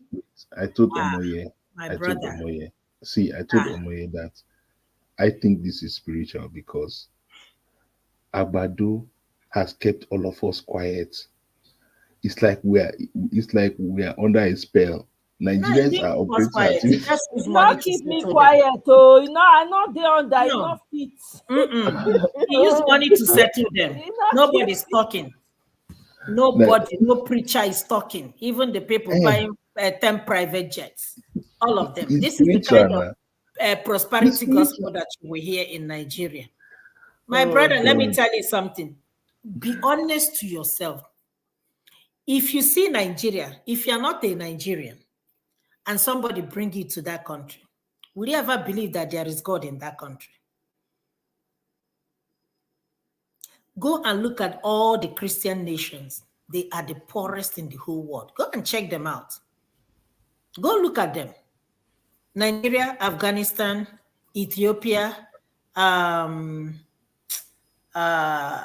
me mention about they're not the poorest in the whole world. Excuse me? They're not the poorest. The Christian nations are not the poorest in the whole world. Please, they are. The prayerful nations, Christian nations, let me not even say, they are the poorest. Look at Afghanistan. Look at Nigeria with every church, every street, 10 churches. And look at how our country is up until now. Afghanistan is a Muslim, every street in Nigeria, you will see at least not less than 5 churches. So you're telling me that my God is different from your God. So that's what you're telling me. Why can't they all unite together? It's all about money, my brother. Wait. I don't think religion. Religion is a personal thing, and I don't think it is a factor why the countries are not right. For instance, yes, it is. My brother, it is. There are people that have no brain. Whatever that the GO says, that's what they run away with. And let's look at Muslim countries. All right, they are very rich Muslim countries. You go to, for instance, let me give you an example. Saudi and Saudi and UAE. Saudi and UAE. Hold on. Because I want to show you something. Saudi and UAE. I wait now, and I'm coming. Okay. My brother, let me tell you something. Afghanistan today is the most prayerful country in the whole world. Where are they today? After Afghanistan, Nigeria is the second most prayerful country on earth. Where are we today? The least prayerful countries, religion, or whatever you call it, are the richest. Okay, let me explain to you. Saudi is where the Ummah is. All right. Saudi is the head of the Muslim enclave. All right. So you can't. This in the Saudi, they will be doing more prayers in Mecca. All right. But if you look at what happened to Saudi saw what was happening in the UAE and saw that the UAE, Dubai, understood what development is. He's Muslim, but You know the funniest thing? Saudi is not even among the top 10 most prayerful countries. We have Afghanistan, Nigeria, Algeria, Senegal, Iraq, Iran, Niger. I mean, come on, they're not even among the prayerful. The Saudis have realized that we need to develop our country quickly. And they are developing it now and still so praying, right? MBS came. So what I'm trying to say is this. We have Muslims in Nigeria, is it not? Have they developed the Muslim not? No, they have not. So the truth is that we need authentic leadership at the end of the day. We need whoever is in charge, just like Rwanda. Rwanda came out of a genocide. You get me? And the man there has put some laws in place for religious bodies to create some form of control. Not necessarily control, order. I'll use the word order, not control, but create an order in that space. But he has brought leadership to Rwanda. And Rwanda now is a place people want to visit. But that was a place of genocide. That was a place of catastrophe. So I go back to that point of, I don't care what religious people want to do. It's their personal space. It's how they want to serve their God. I cannot want to invade that. All we need to set in motion is the right leadership. I remember when they asked Peter Obi this question, and all that, he said, the God said, is it the will of God for us not to have light? Is it the will of God? And that was a profound answer. Is it the will of God for people to be poor and not have bread to eat? Is it the will of God that the road should not be walked? So they should remove God and the business of, all that aside. So it's about a leader that understands how to separate church and state. It's a leader that not really separate, but how to say, you know what, good governance is by sitting down, planning properly, and making sure that things are right. And whether you are Muslim, or whether you're Christian, or whether you're traditionalist, it's irrelevant to how good governance needs to operate. That is the real problem of Nigeria. So even you cannot say, okay, eliminate religion from the country, make it a non-religious state. Even China has churches in China. They have churches, established churches in China, and all that. Even in all that they do, yes, it's a socialist environment where there's no religion and all that, but they still have religious bodies operating in the heartland of China. However, what matters more is not whether they are democratic. China is not democratic, as I said. So it's all about the leader. Does he want a clear-cut change in his country? Whether he's Muslim, whether he's non-Muslim, whether he's Christian, whether he's traditionalist, whatever it is, what matters more is, can we have good leadership? So leadership is not about religion. So we need to understand that. So no matter how, so countries, whether they are rich or poor, it's not because they are religious or non-religious. It's just that they have good leadership. Rich or poor countries is based on good leadership, not any other religion. Religion does not matter to it. It's about good leadership. So if you can be Muslim country or non-Muslim country, Christian country, non-Christian country, atheist country, countries that don't believe in God, what constitutes good countries is that they have good leaders. Nothing religious about it. That is my own fact finding. So if you look at it, the richest countries or the poorest. They are very poor atheist countries that don't believe in God. They are atheists, but they are poor. There's also rich ones.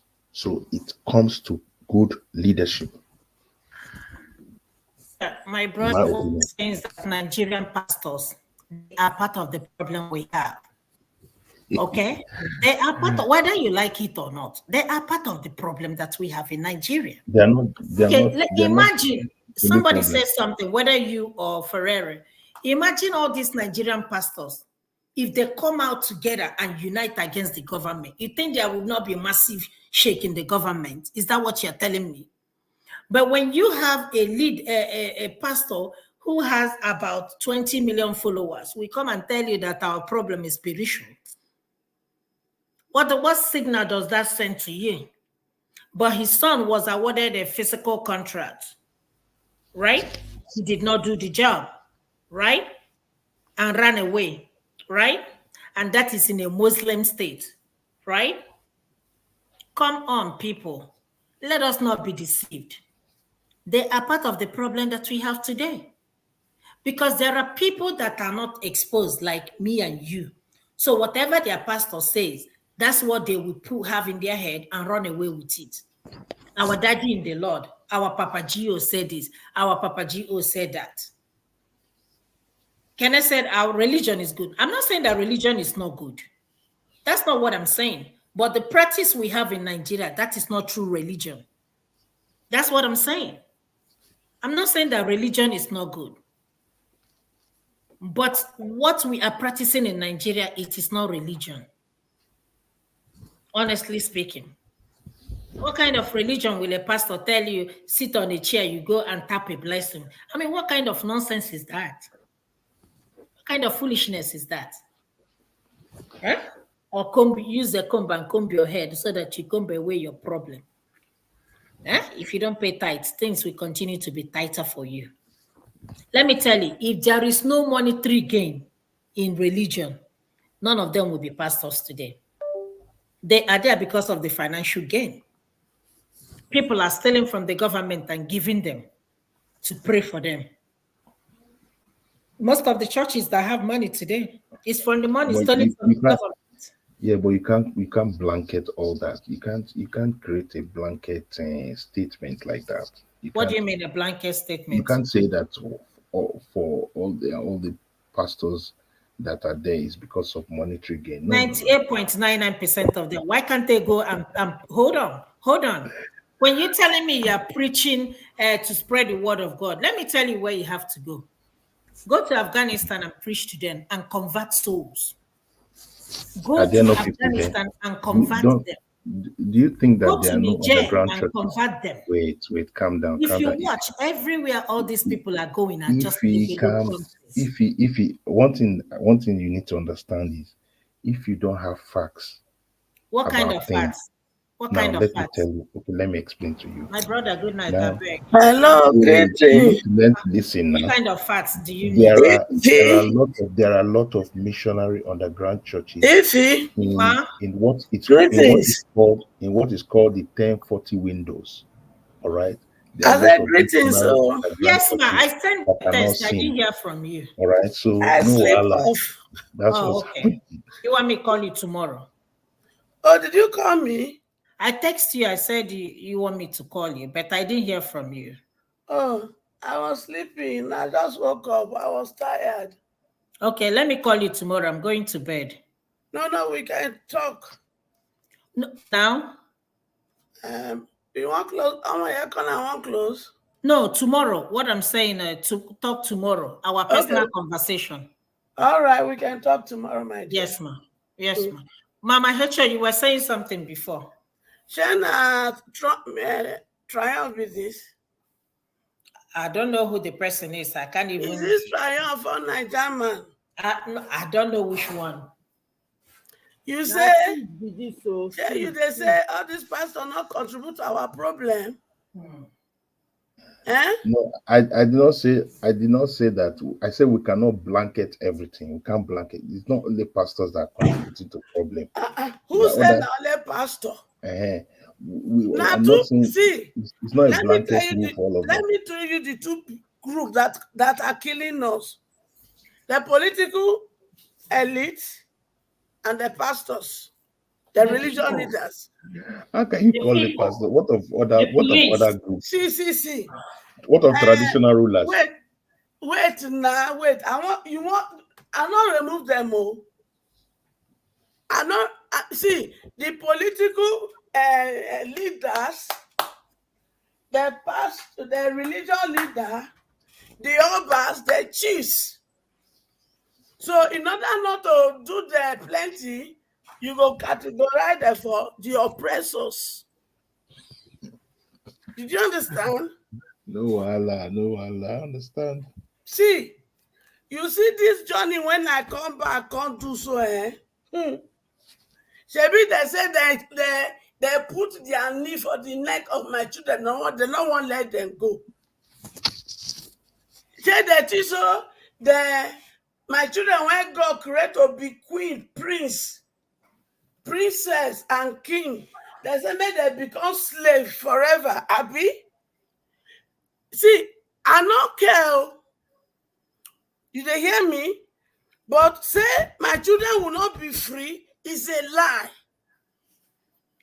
This their deception. It don't. This their deception. You know, so when you deceive person, the person can't get sense. That's so would be. Because all of them, especially the religion leader, I don't know Muslim, but Christianity, they just turn my children to ATM machine. They go tell them, listen, see the deception. When they need money from you, when they need money from my children, they go say, make them bring, say God go give them. But when my children need money, they go say, make them go pray.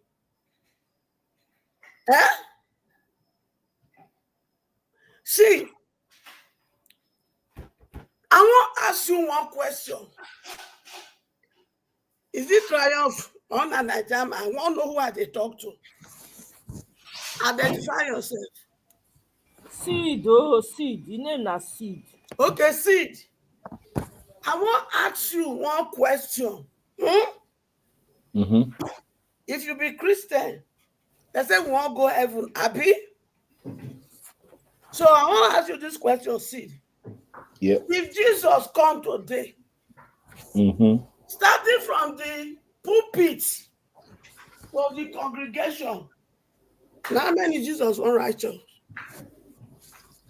Well, I'm not Jesus. I'm not, the Bible says by their fruit we shall know them. Wait. I'm not. I don't have power to judge anybody. One question, no. Wait now. I don't know whether you be Daddy Gio. Redeem. See, I can't now. I'm answering your question. You asked me if Jesus come, how many people from pulpit? I will answer you with the Bible too. May I finish my question? If you be Daddy Gio, Adegboye, if you be one of the people who believe in her, recently come throw away another one. We never finished with the one when he talks say, if you don't pay tax, you will not go heaven. Now he come throw away another one recently. He come they talk say, a time will come when you want to travel, you will not need to enter plane. You will not need to enter motor. Now you remember say, hey man, you will just say you want to go to the UK now. You want to go to London. You will just say, I want to be in London. And you will just be there. The whole congregation will say, hey man, I say, okay. What? Okay, let me explain. Let me come into this place. Mama Hecho, this is how Suleiman deceived them. Exactly. And told them about the miracle of one of whoever that traveled from France. And that travel that sit in the toilet. What kind of nonsense is that? And you're telling me that this is calm down. I can't para. You ask me questions, see if we cannot answer. Okay, answer. First of all, we are not. I'm not in the business of judging any man. All right. So it's God that will judge everybody's works. I am not judging them all. So, The Bible so if says, God, by their no wait, seed nah, you wait. shall know them. Good. So you have answered that one. So by their seed you will know them. So when God comes, He will judge them based on their seed. 2. The Bible also talks about what they call the Berean Christians. The Berean Christians, what was very notable about the Berean Christians was that when the apostles preached to them, they looked at what the Berean Christians were doing and then what the apostles said, and then they went back to their Bible to check for themselves whether what they are saying is right. The challenge, especially for most of us as Africans, is that we don't read, we don't go back to the scriptures, we don't go back to the word of God and to look at what this pastor is saying. Does it align with the scriptures or does it align to what is being said? So a lot of people have that challenge, so that's why you see people like Abel Damina come to correct some misgivings. Number three, the issue of, if you don't pay your tithe, that one is categorically wrong. There's nowhere in scriptures that you see that kind of statement. All right, there's no way you see. So the truth is this: people will keep on. It's just like what we talk about political awareness. If you look at 1999, Nigeria's political awareness was not good, but now, due to advent of social media, due to all these platforms, people are talking.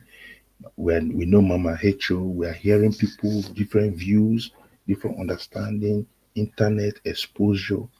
You see that many things now, people are beginning to be aware, and the truth is beginning to come out. Even without social media, all these religious bodies, people will not be able to re-examine what they say.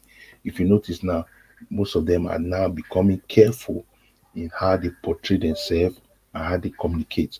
So societies will keep on evolving. So I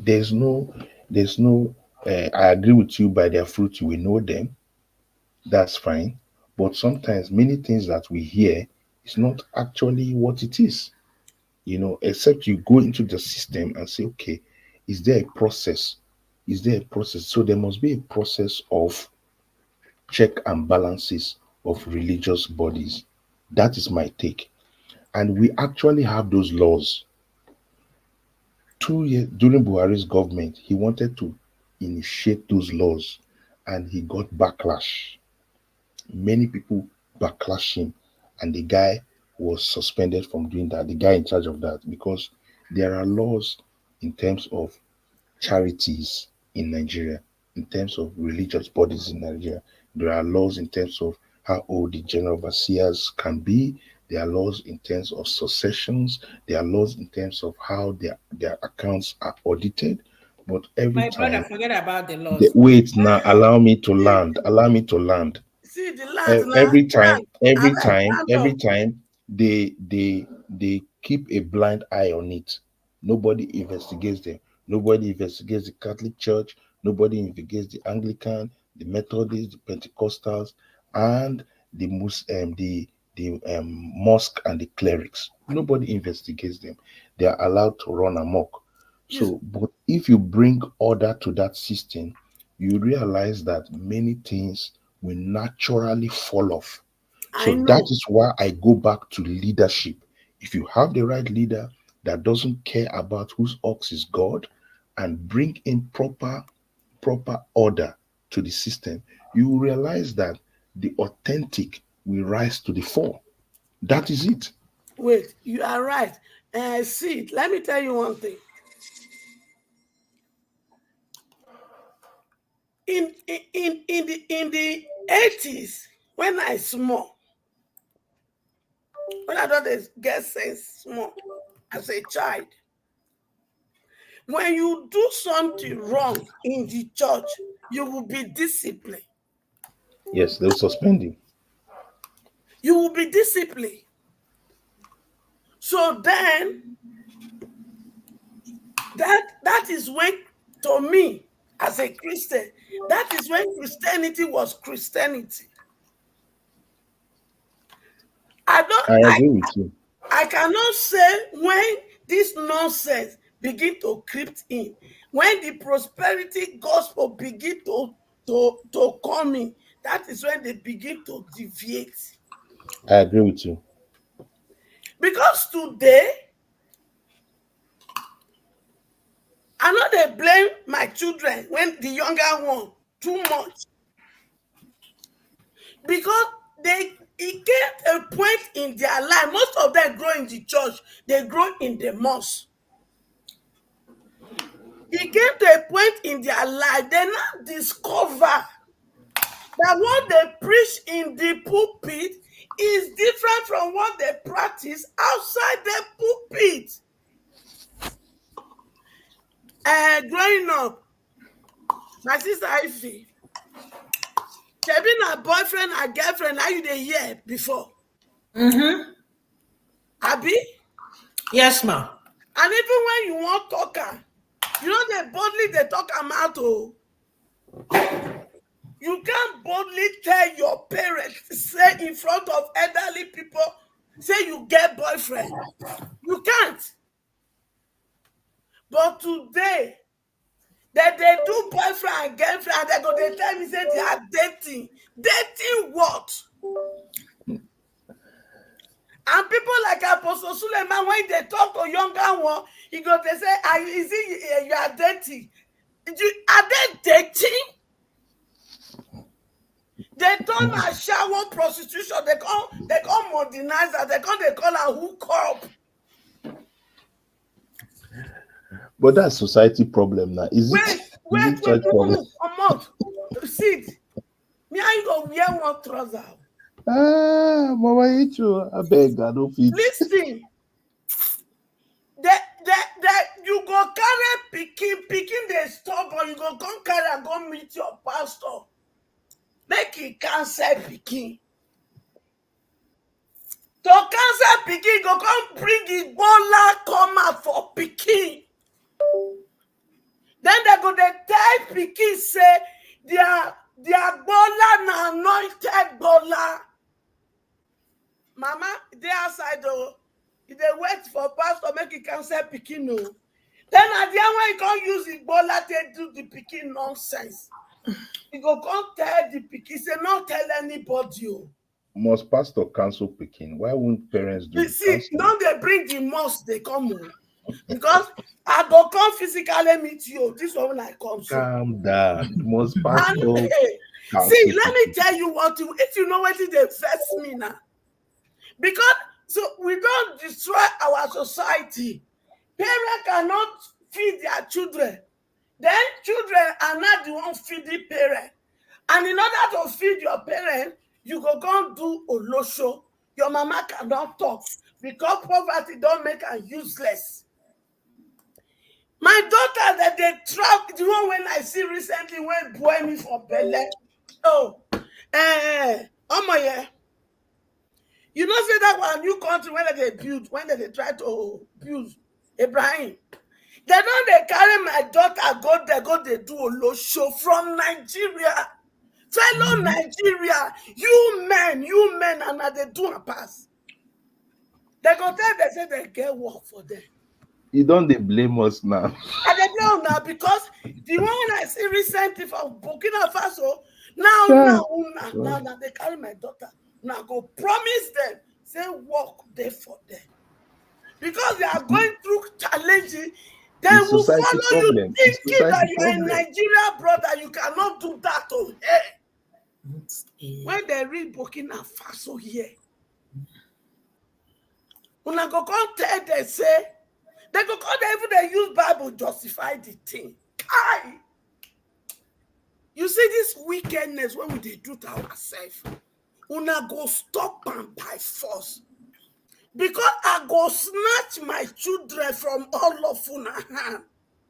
Because they come back like a wounded mama. How can God create my daughter to be queen and princess?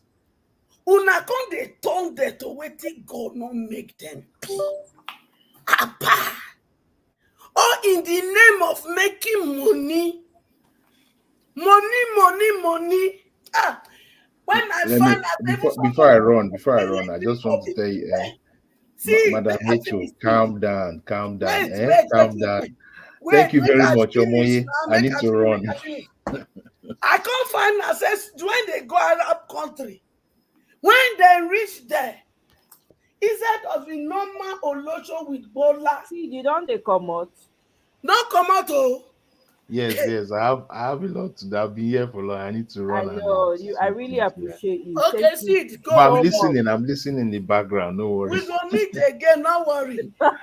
Thank you very Thank much. you, Since Hecho. Najio, The moment I come they so run. now, Mama when he dey vex, una go carry my daughters. Una go tell them so una get work for them from all this Arab country. When he reach there, the thing when they do, I can't even hear say for even that Lagos, Lekki, that they do the same thing. Everybody want shine. Everybody want live for. He want carry G-Wagon. Everybody want get mansion. Ah, Eburo, una wicked. Everybody want drive Mercedes, Mama Hecho. Una wicked. And at the end of the day, they pay me. They go church, go they glorify God. What you God? Mama Hecho, you're even talking about, you see, person when me where there for America here, man, I no get iPhone 15 Pro Max. But you see, person where there for Nigeria, we know if you get job. Exactly. You get job. Where you get the phone from?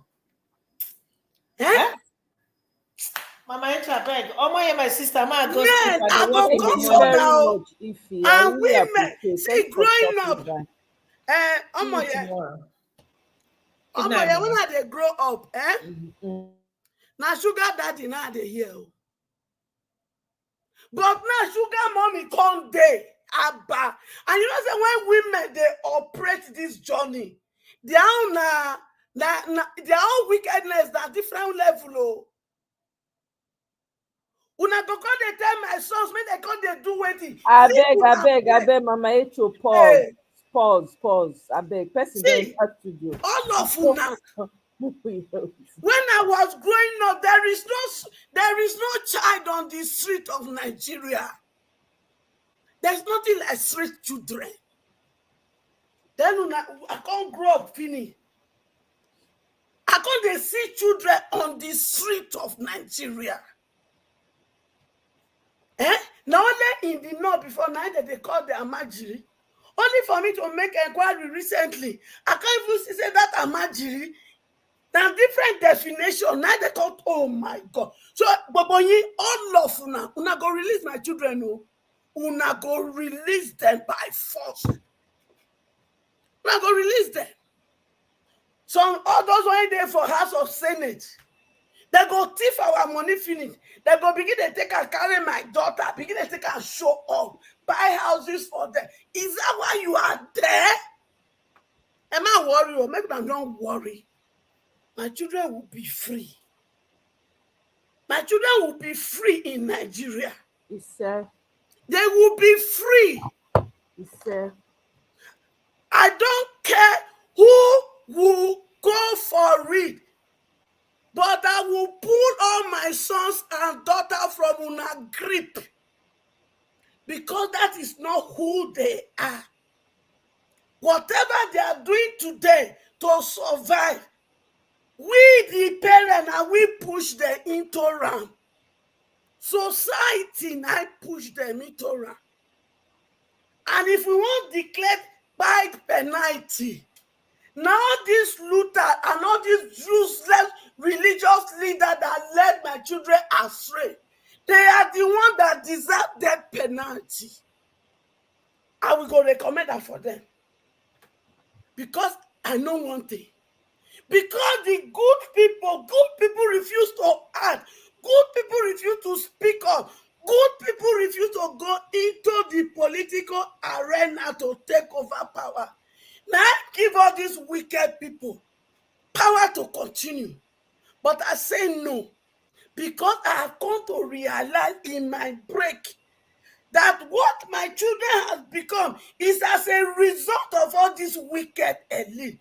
both in religious sector and all. And we ourselves don't still wicked to ourselves. Some of these sisters when they flaunt. Oh my God, I discovered that now my children and that they say as slave to flaunt car to oh God. They're gonna away from Mama Echo. She Thank go you very collect her much, Mama children. Echo. Yeah. She Thank go you. collect her children from Una Yeah. because Yeah, they let's- are talented. Yeah. They are smart. They are skillful. We Yeah, have not Mama, given them Mama the Echo, support sorry, they need. person just enter studio. Make I give am opportunity to talk. It's okay. I understand the rant. I really do. You know, it's a very terrible situation that we have found ourselves. We have to continue to push. You know. We May go I give, push you. may I give am? Iben, welcome. Oh, greetings to you. Happy Tuesday. You may unmute your mic. Yeah, good evening, my sister. Good evening, Mama H.O. and everybody in the chat section. I hope Good everyone evening, is my doing beloved. well. Yes, ma'am. Happy new month. I pray to be a month of blessings for every one of us in Jesus' name. Okay, so I actually joined because normally I just listen on the back end, but I joined because of the brother that was speaking earlier. I think his name is Prince, if I'm correct, right? Seed, actually. Seed, yeah. Honestly, the reason I joined was I wanted us to reason together on some of the things he was saying because I perceived that he's probably a believer as well. And sometimes when these conversations come up, yeah, as a Yeah. Christian myself too, there is always that bias in a way. And usually it's only when we look at issues at face value or for what they are, that is when we can really find out what is true, quote unquote, and what is false. There are a few scriptures I was going to bring up because I'm a Christian and I'm not ashamed to say that. And I believe in the reasoning from God's word. Because if this men of God, right, if they claim to be teaching us from the Bible, then we should be able to bring the Bible and use that as our source of truth. And it has to be our only source of truth, at least as far as what we believe is the scriptures. And if we claim that we're Christians, then we cannot be selective in what we believe. We cannot believe one part of the scripture and then do away with another part of the scripture. So if that brother is listening, I just want to reference few scriptures.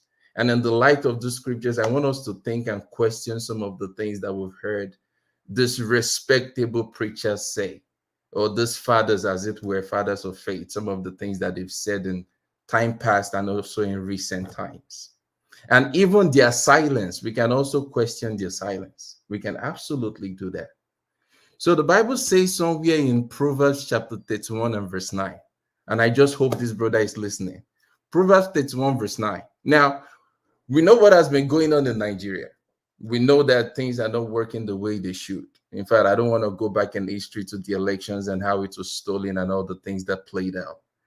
But what is in our faces right now is the fact that things are not working. And it would seem as though the religious leaders, when I say religious leaders, I'm speaking specifically to the pastors. It will seem as though they are so quiet and they are not saying anything. Now, let's go to the same book they preach from and let's see what the Bible says about such actions. In Proverbs 31 and verse 9, the Bible says, "Speak up and judge fairly. Defend the rights of the poor and needy." Let me read it in a different translation. It says, Berean Standard Bible, and I'm doing this very consciously and deliberately, again, because of my brother that spoke earlier. It says, "Open your mouth, judge righteously, and plead the cause of the poor and needy." So the Bible here is saying that it's even a responsibility on us, that when we know that things are not working well in society, it is a righteous act for us to open up our mouth and speak. And if we are not speaking, then we are being accomplished to what is going on, if I may put it that way. So if we claim that this is the Bible that we are preaching, and this is me again speaking to the pastors, and we are preaching other parts of the scripture, how about this that is so clear in our faces? Why are we not speaking up for the poor and the needy? Why are we so quiet? There was a protest that happened just recently, And I don't know if any pastor, any preacher said anything. And yet these preachers would have people come to their churches on Sundays and they would have services and still collect offering and tithe from these people. But the same Bible they preach from says that we should open up our mouth and speak for the poor and the needy. Do I need to bring evidence to show that Nigeria, in fact, if I may put a number on it, probably 70 to 80 or 90% of the population are in abject poverty? And when I define poverty, I'm not just talking about the fact that you can eat and you can sleep. How about the fact that you have to labor so hard to even earn a little to feed yourself and to sustain yourself? How about that? Isn't that poverty? Is poverty only the fact that you can just eat? But what about the stress that goes into making that little that people make just to sustain life and to keep life moving? Isn't that still poverty itself? And yet we preach from this scripture, but we see something that is so stark in our faces and we cannot speak the truth. And this is the Bible that these preachers still preach from. This same Bible. Nigerians, I beg you, see, I'm a Christian and I believe the entirety of God's word. Absolutely do. But one thing I wouldn't do is to see truth and because of my religious or Christian biasness, not speak the truth of what it is. Nigeria is poor. The people are suffering. People are dying left and right. Yet our preachers are not saying anything. And then someone that I respect so much, and I still hold the person in some regard. But when someone says something that is contrary to scripture, we have to call it out. How do you tell me that if I don't pay tithe, I won't go to heaven? And I heard some of the conversations about Abel Damina. Honestly, I respect that man so much because a lot of the things that Nigerians have held on to hitherto, he has started debunking those things. And now our churches, all that we hear is bring money, pay tithe, pay offering. How about you plead the cause of the poor? I mean, this is more important than anything. Ms. Omoya, I don't know if you saw a clip from just this past Sunday. So Rufai Oseni visited the church. I don't know if you've seen it. And it was given the opportunity. No, I didn't see it. Let me send you the link. It's from another channel, so I don't know if you would want to play it. Okay. I'll paste I it. haven't seen it. Yeah. Go ahead. I just posted it in the chat.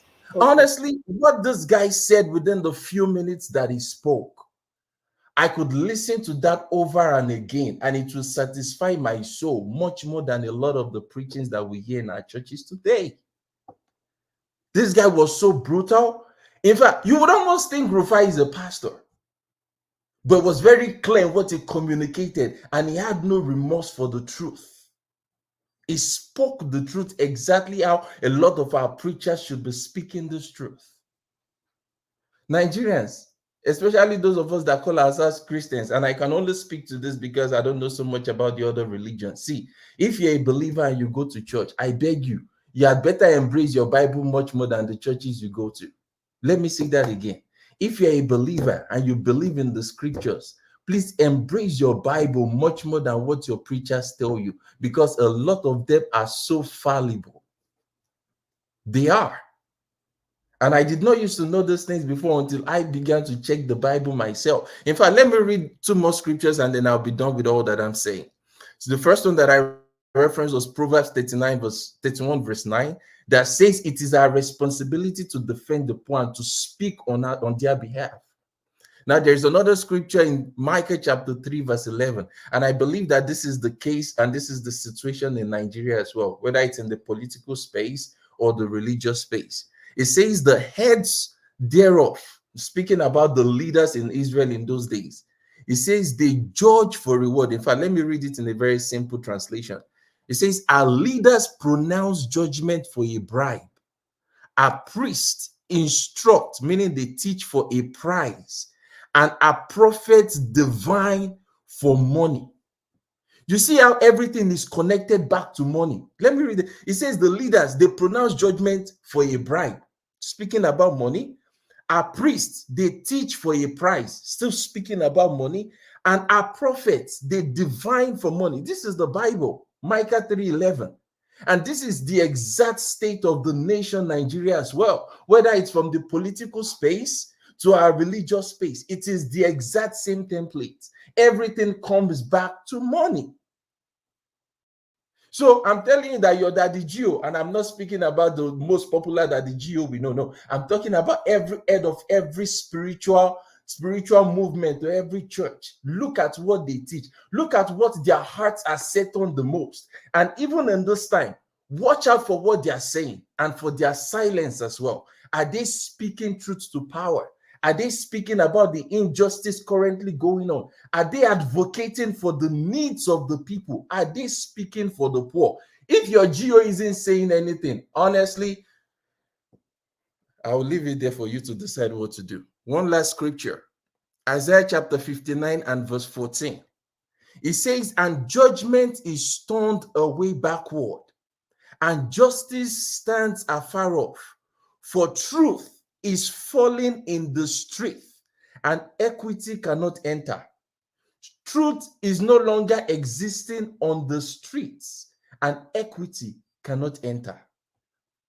This is God's word, and it's so interesting that even in the times and in the days that we live in our nation, this is the exact same thing that we are seeing. See, let me just conclude all I'm saying with this statement.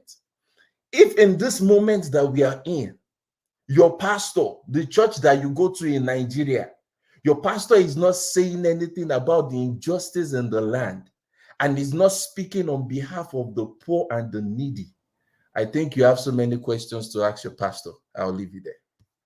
Thank you, Ms. Omoye. Thank you, my dear. You are well spoken. Well spoken. This deception, it go stop. It go stop. Because you see, when I look at the true role that religion, especially Christianity, let's talk about the one I belong to.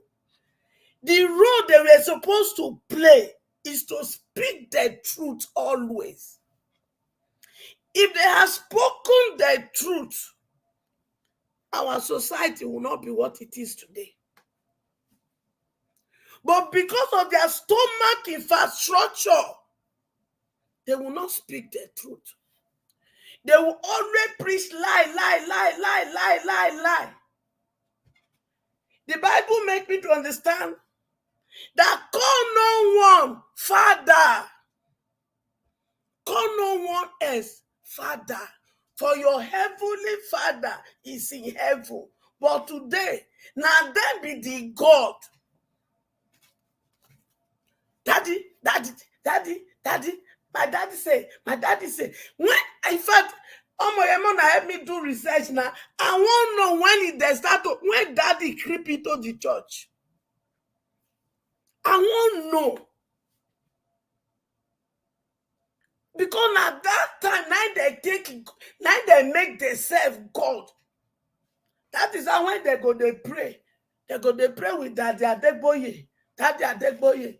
Daddy Oyedepo. That is God of Suleiman, God of Oyedepo, God of this. They don't talk themselves to God. If you see the wickedness when they did God, they was past the politicians when they talk so. There was. But all of them, they collect my children from there. Because this wickedness, it go stop. It go stop. And my message to now, Daddy Geo and Mommy Geo, this Sunday, make una sit down for una pulpit, carry notebook. Starting from yourself, begin to write down. Say, as una sit down there, so, because they say Jesus go come, he go come rapture. So if rapture take place that very moment, starting from you, Mommy Geo, Daddy Geo, evangelists and waiting at the prophet, waiting at calling ourselves. Write down how many people go heaven with all your teaching and preaching. How many? How many are they come for all of now? All of them when no want my children fulfill destiny. All of them when they lead my children to hellfire in the name of Christianity. I not do no Muslim, but Muslim now they do now. Una go collect money finish from all the political people. Una go call they preach anything when they come ask una go call say is a haram. It's a haram. It's a haram. Thank God, my children for not don't know say una be liar. That is why during this last protest in August, una come tell they say protest is a haram. They come tell una say no, protest is not a haram. Thank you, children from the north. Wake up, wake up. Because the day my children wake up, the day they come to the understanding that you people are nothing but liars, that is the day they will be delivered from the opium religion that is killing them like marijuana and cocaine. But I am coming to take my children from you people there because they must fulfill their original God-given testimony, their original God-given destiny. Now they're supposed to they build plane when they go they buy from us. Now they're supposed to they discover in technology and all. Now they're supposed to control internet. But no, when I come turn my daughter so hook up and no show them. So the extent the women when don't marry for inside have no abomination when you not go see. They go they sleep with their own son. So men go they sleep with their own daughter. What an irony of life. And at the end, they be digging and thickness for churches. But when I was growing up, a sugar papa, now they talk sugar daddy. But today, women don't take over sugar mommy. Una go tell my sons, man, they call the liquid now plate. Rubbish. Rubbish. He said, make you look at that young boy, say, oh, okay, what do you want to become? So that I can empower you. And you can use your God-given talent to make legitimate money. Una go tell my sons, because they lick una plate. Abomination of the highest order.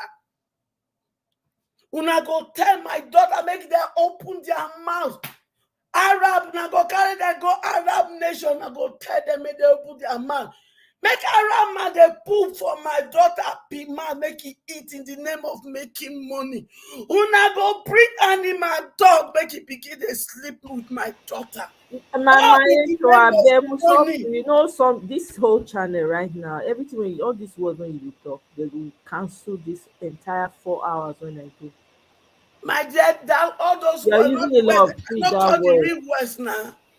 No, you're using a lot of trigger words. You know, all those which word when I'm not supposed to tell me? Okay, so which line will give me the right word? Oh no, yeah. Give me words when they're not gonna take flag. Don't say you just say be with animals or something. Don't say, you know, like don't say it as though you're, because it's very YouTube is very sensitive. I know. So it's either you say they're using them for all kinds of things. You don't have to express, just say you're using them for all kinds of things. They're inviting them to do all kinds of unspeakable things. And people can infer from that. The people can say, imagination. Do you understand? So it's better that way. I don't want to flag any person channel, but I won't communicate to my children.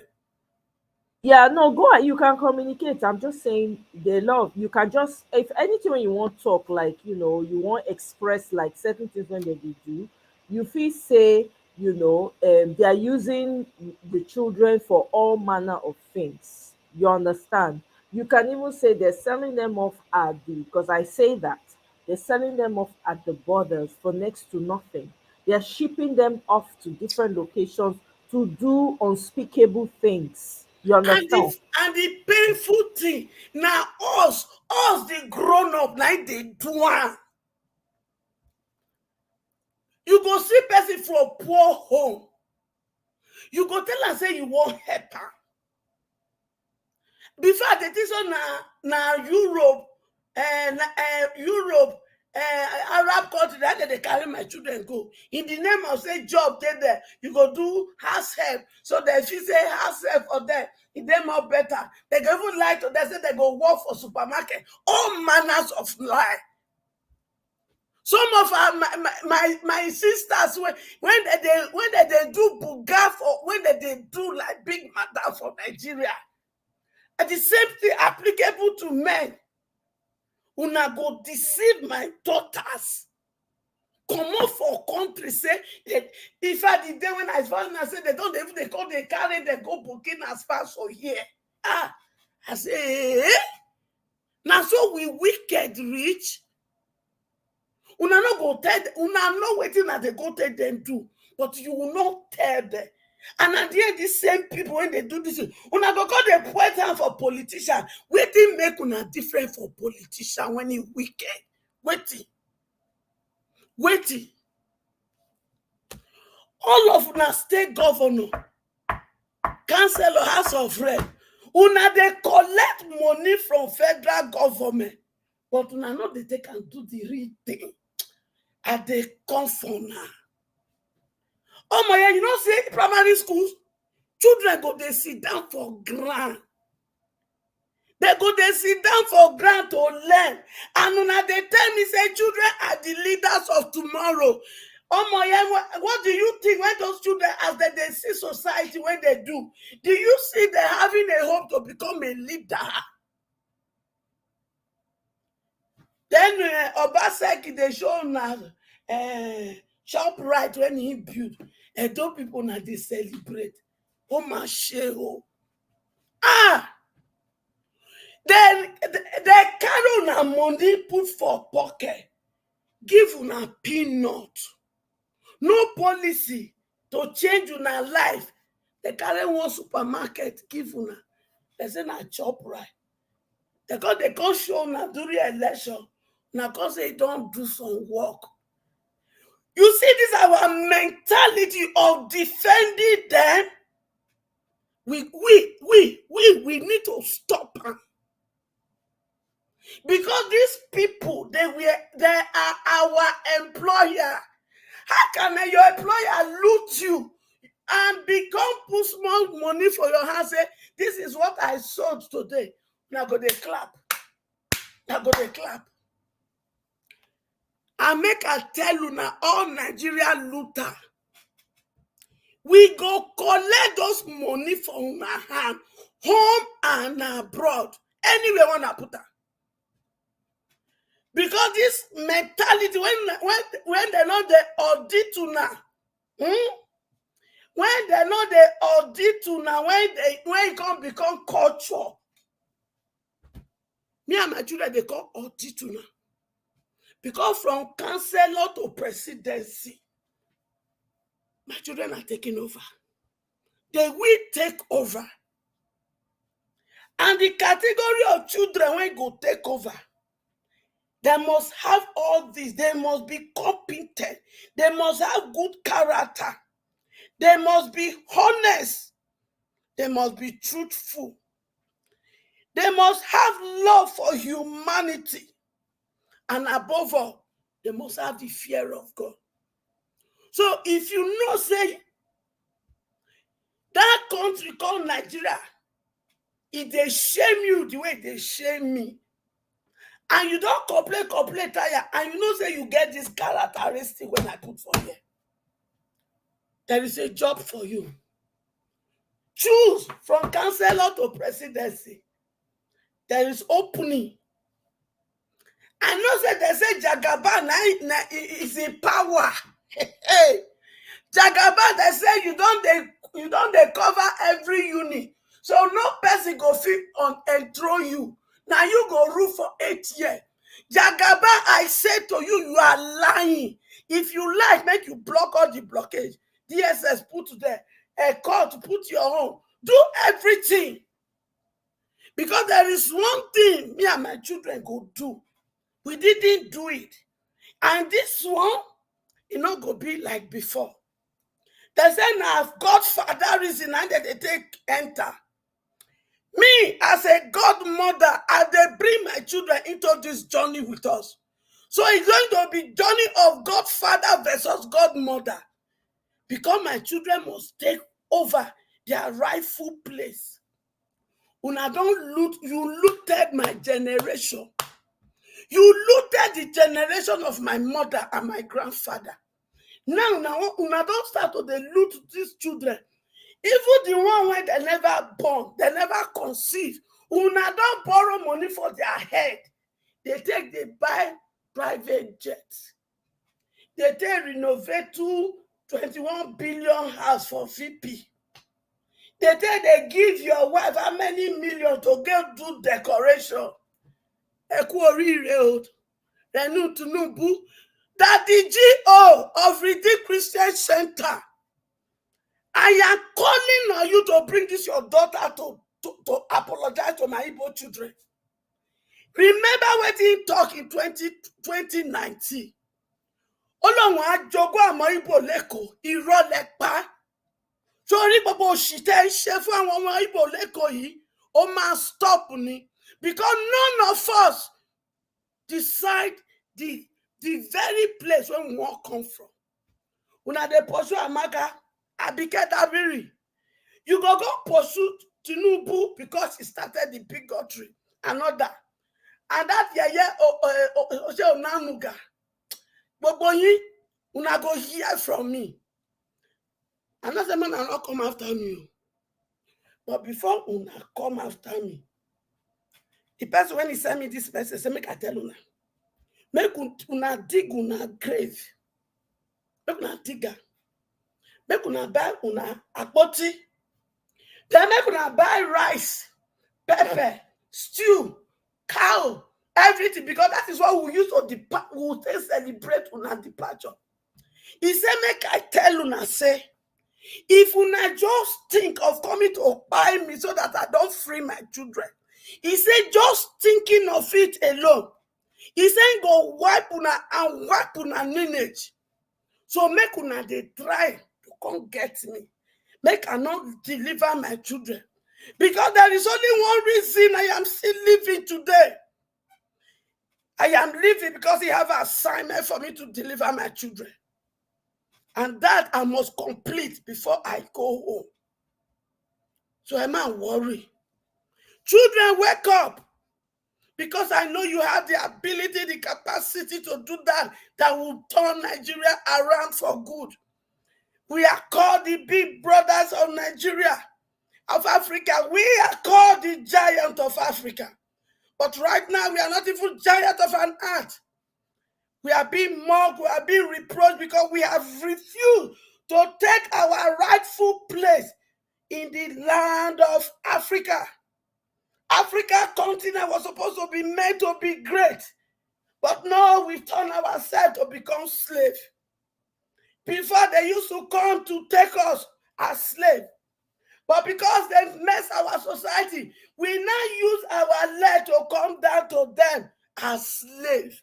We now give birth to children.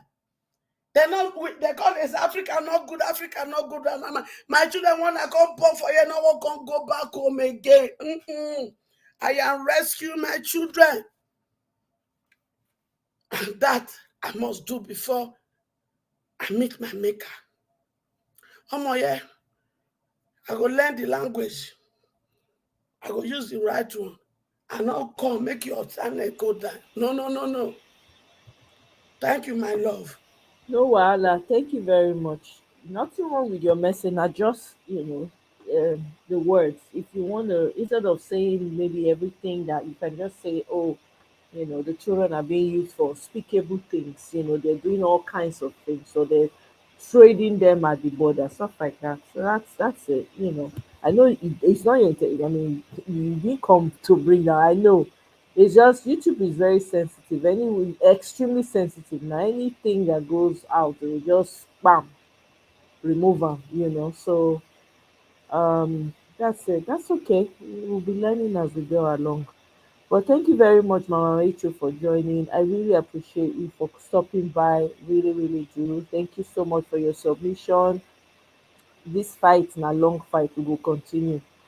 Get tired if you need to, take a break, rest, come back, we go again. We no get choice. Na only one country we get. We no get where we dey run dey go.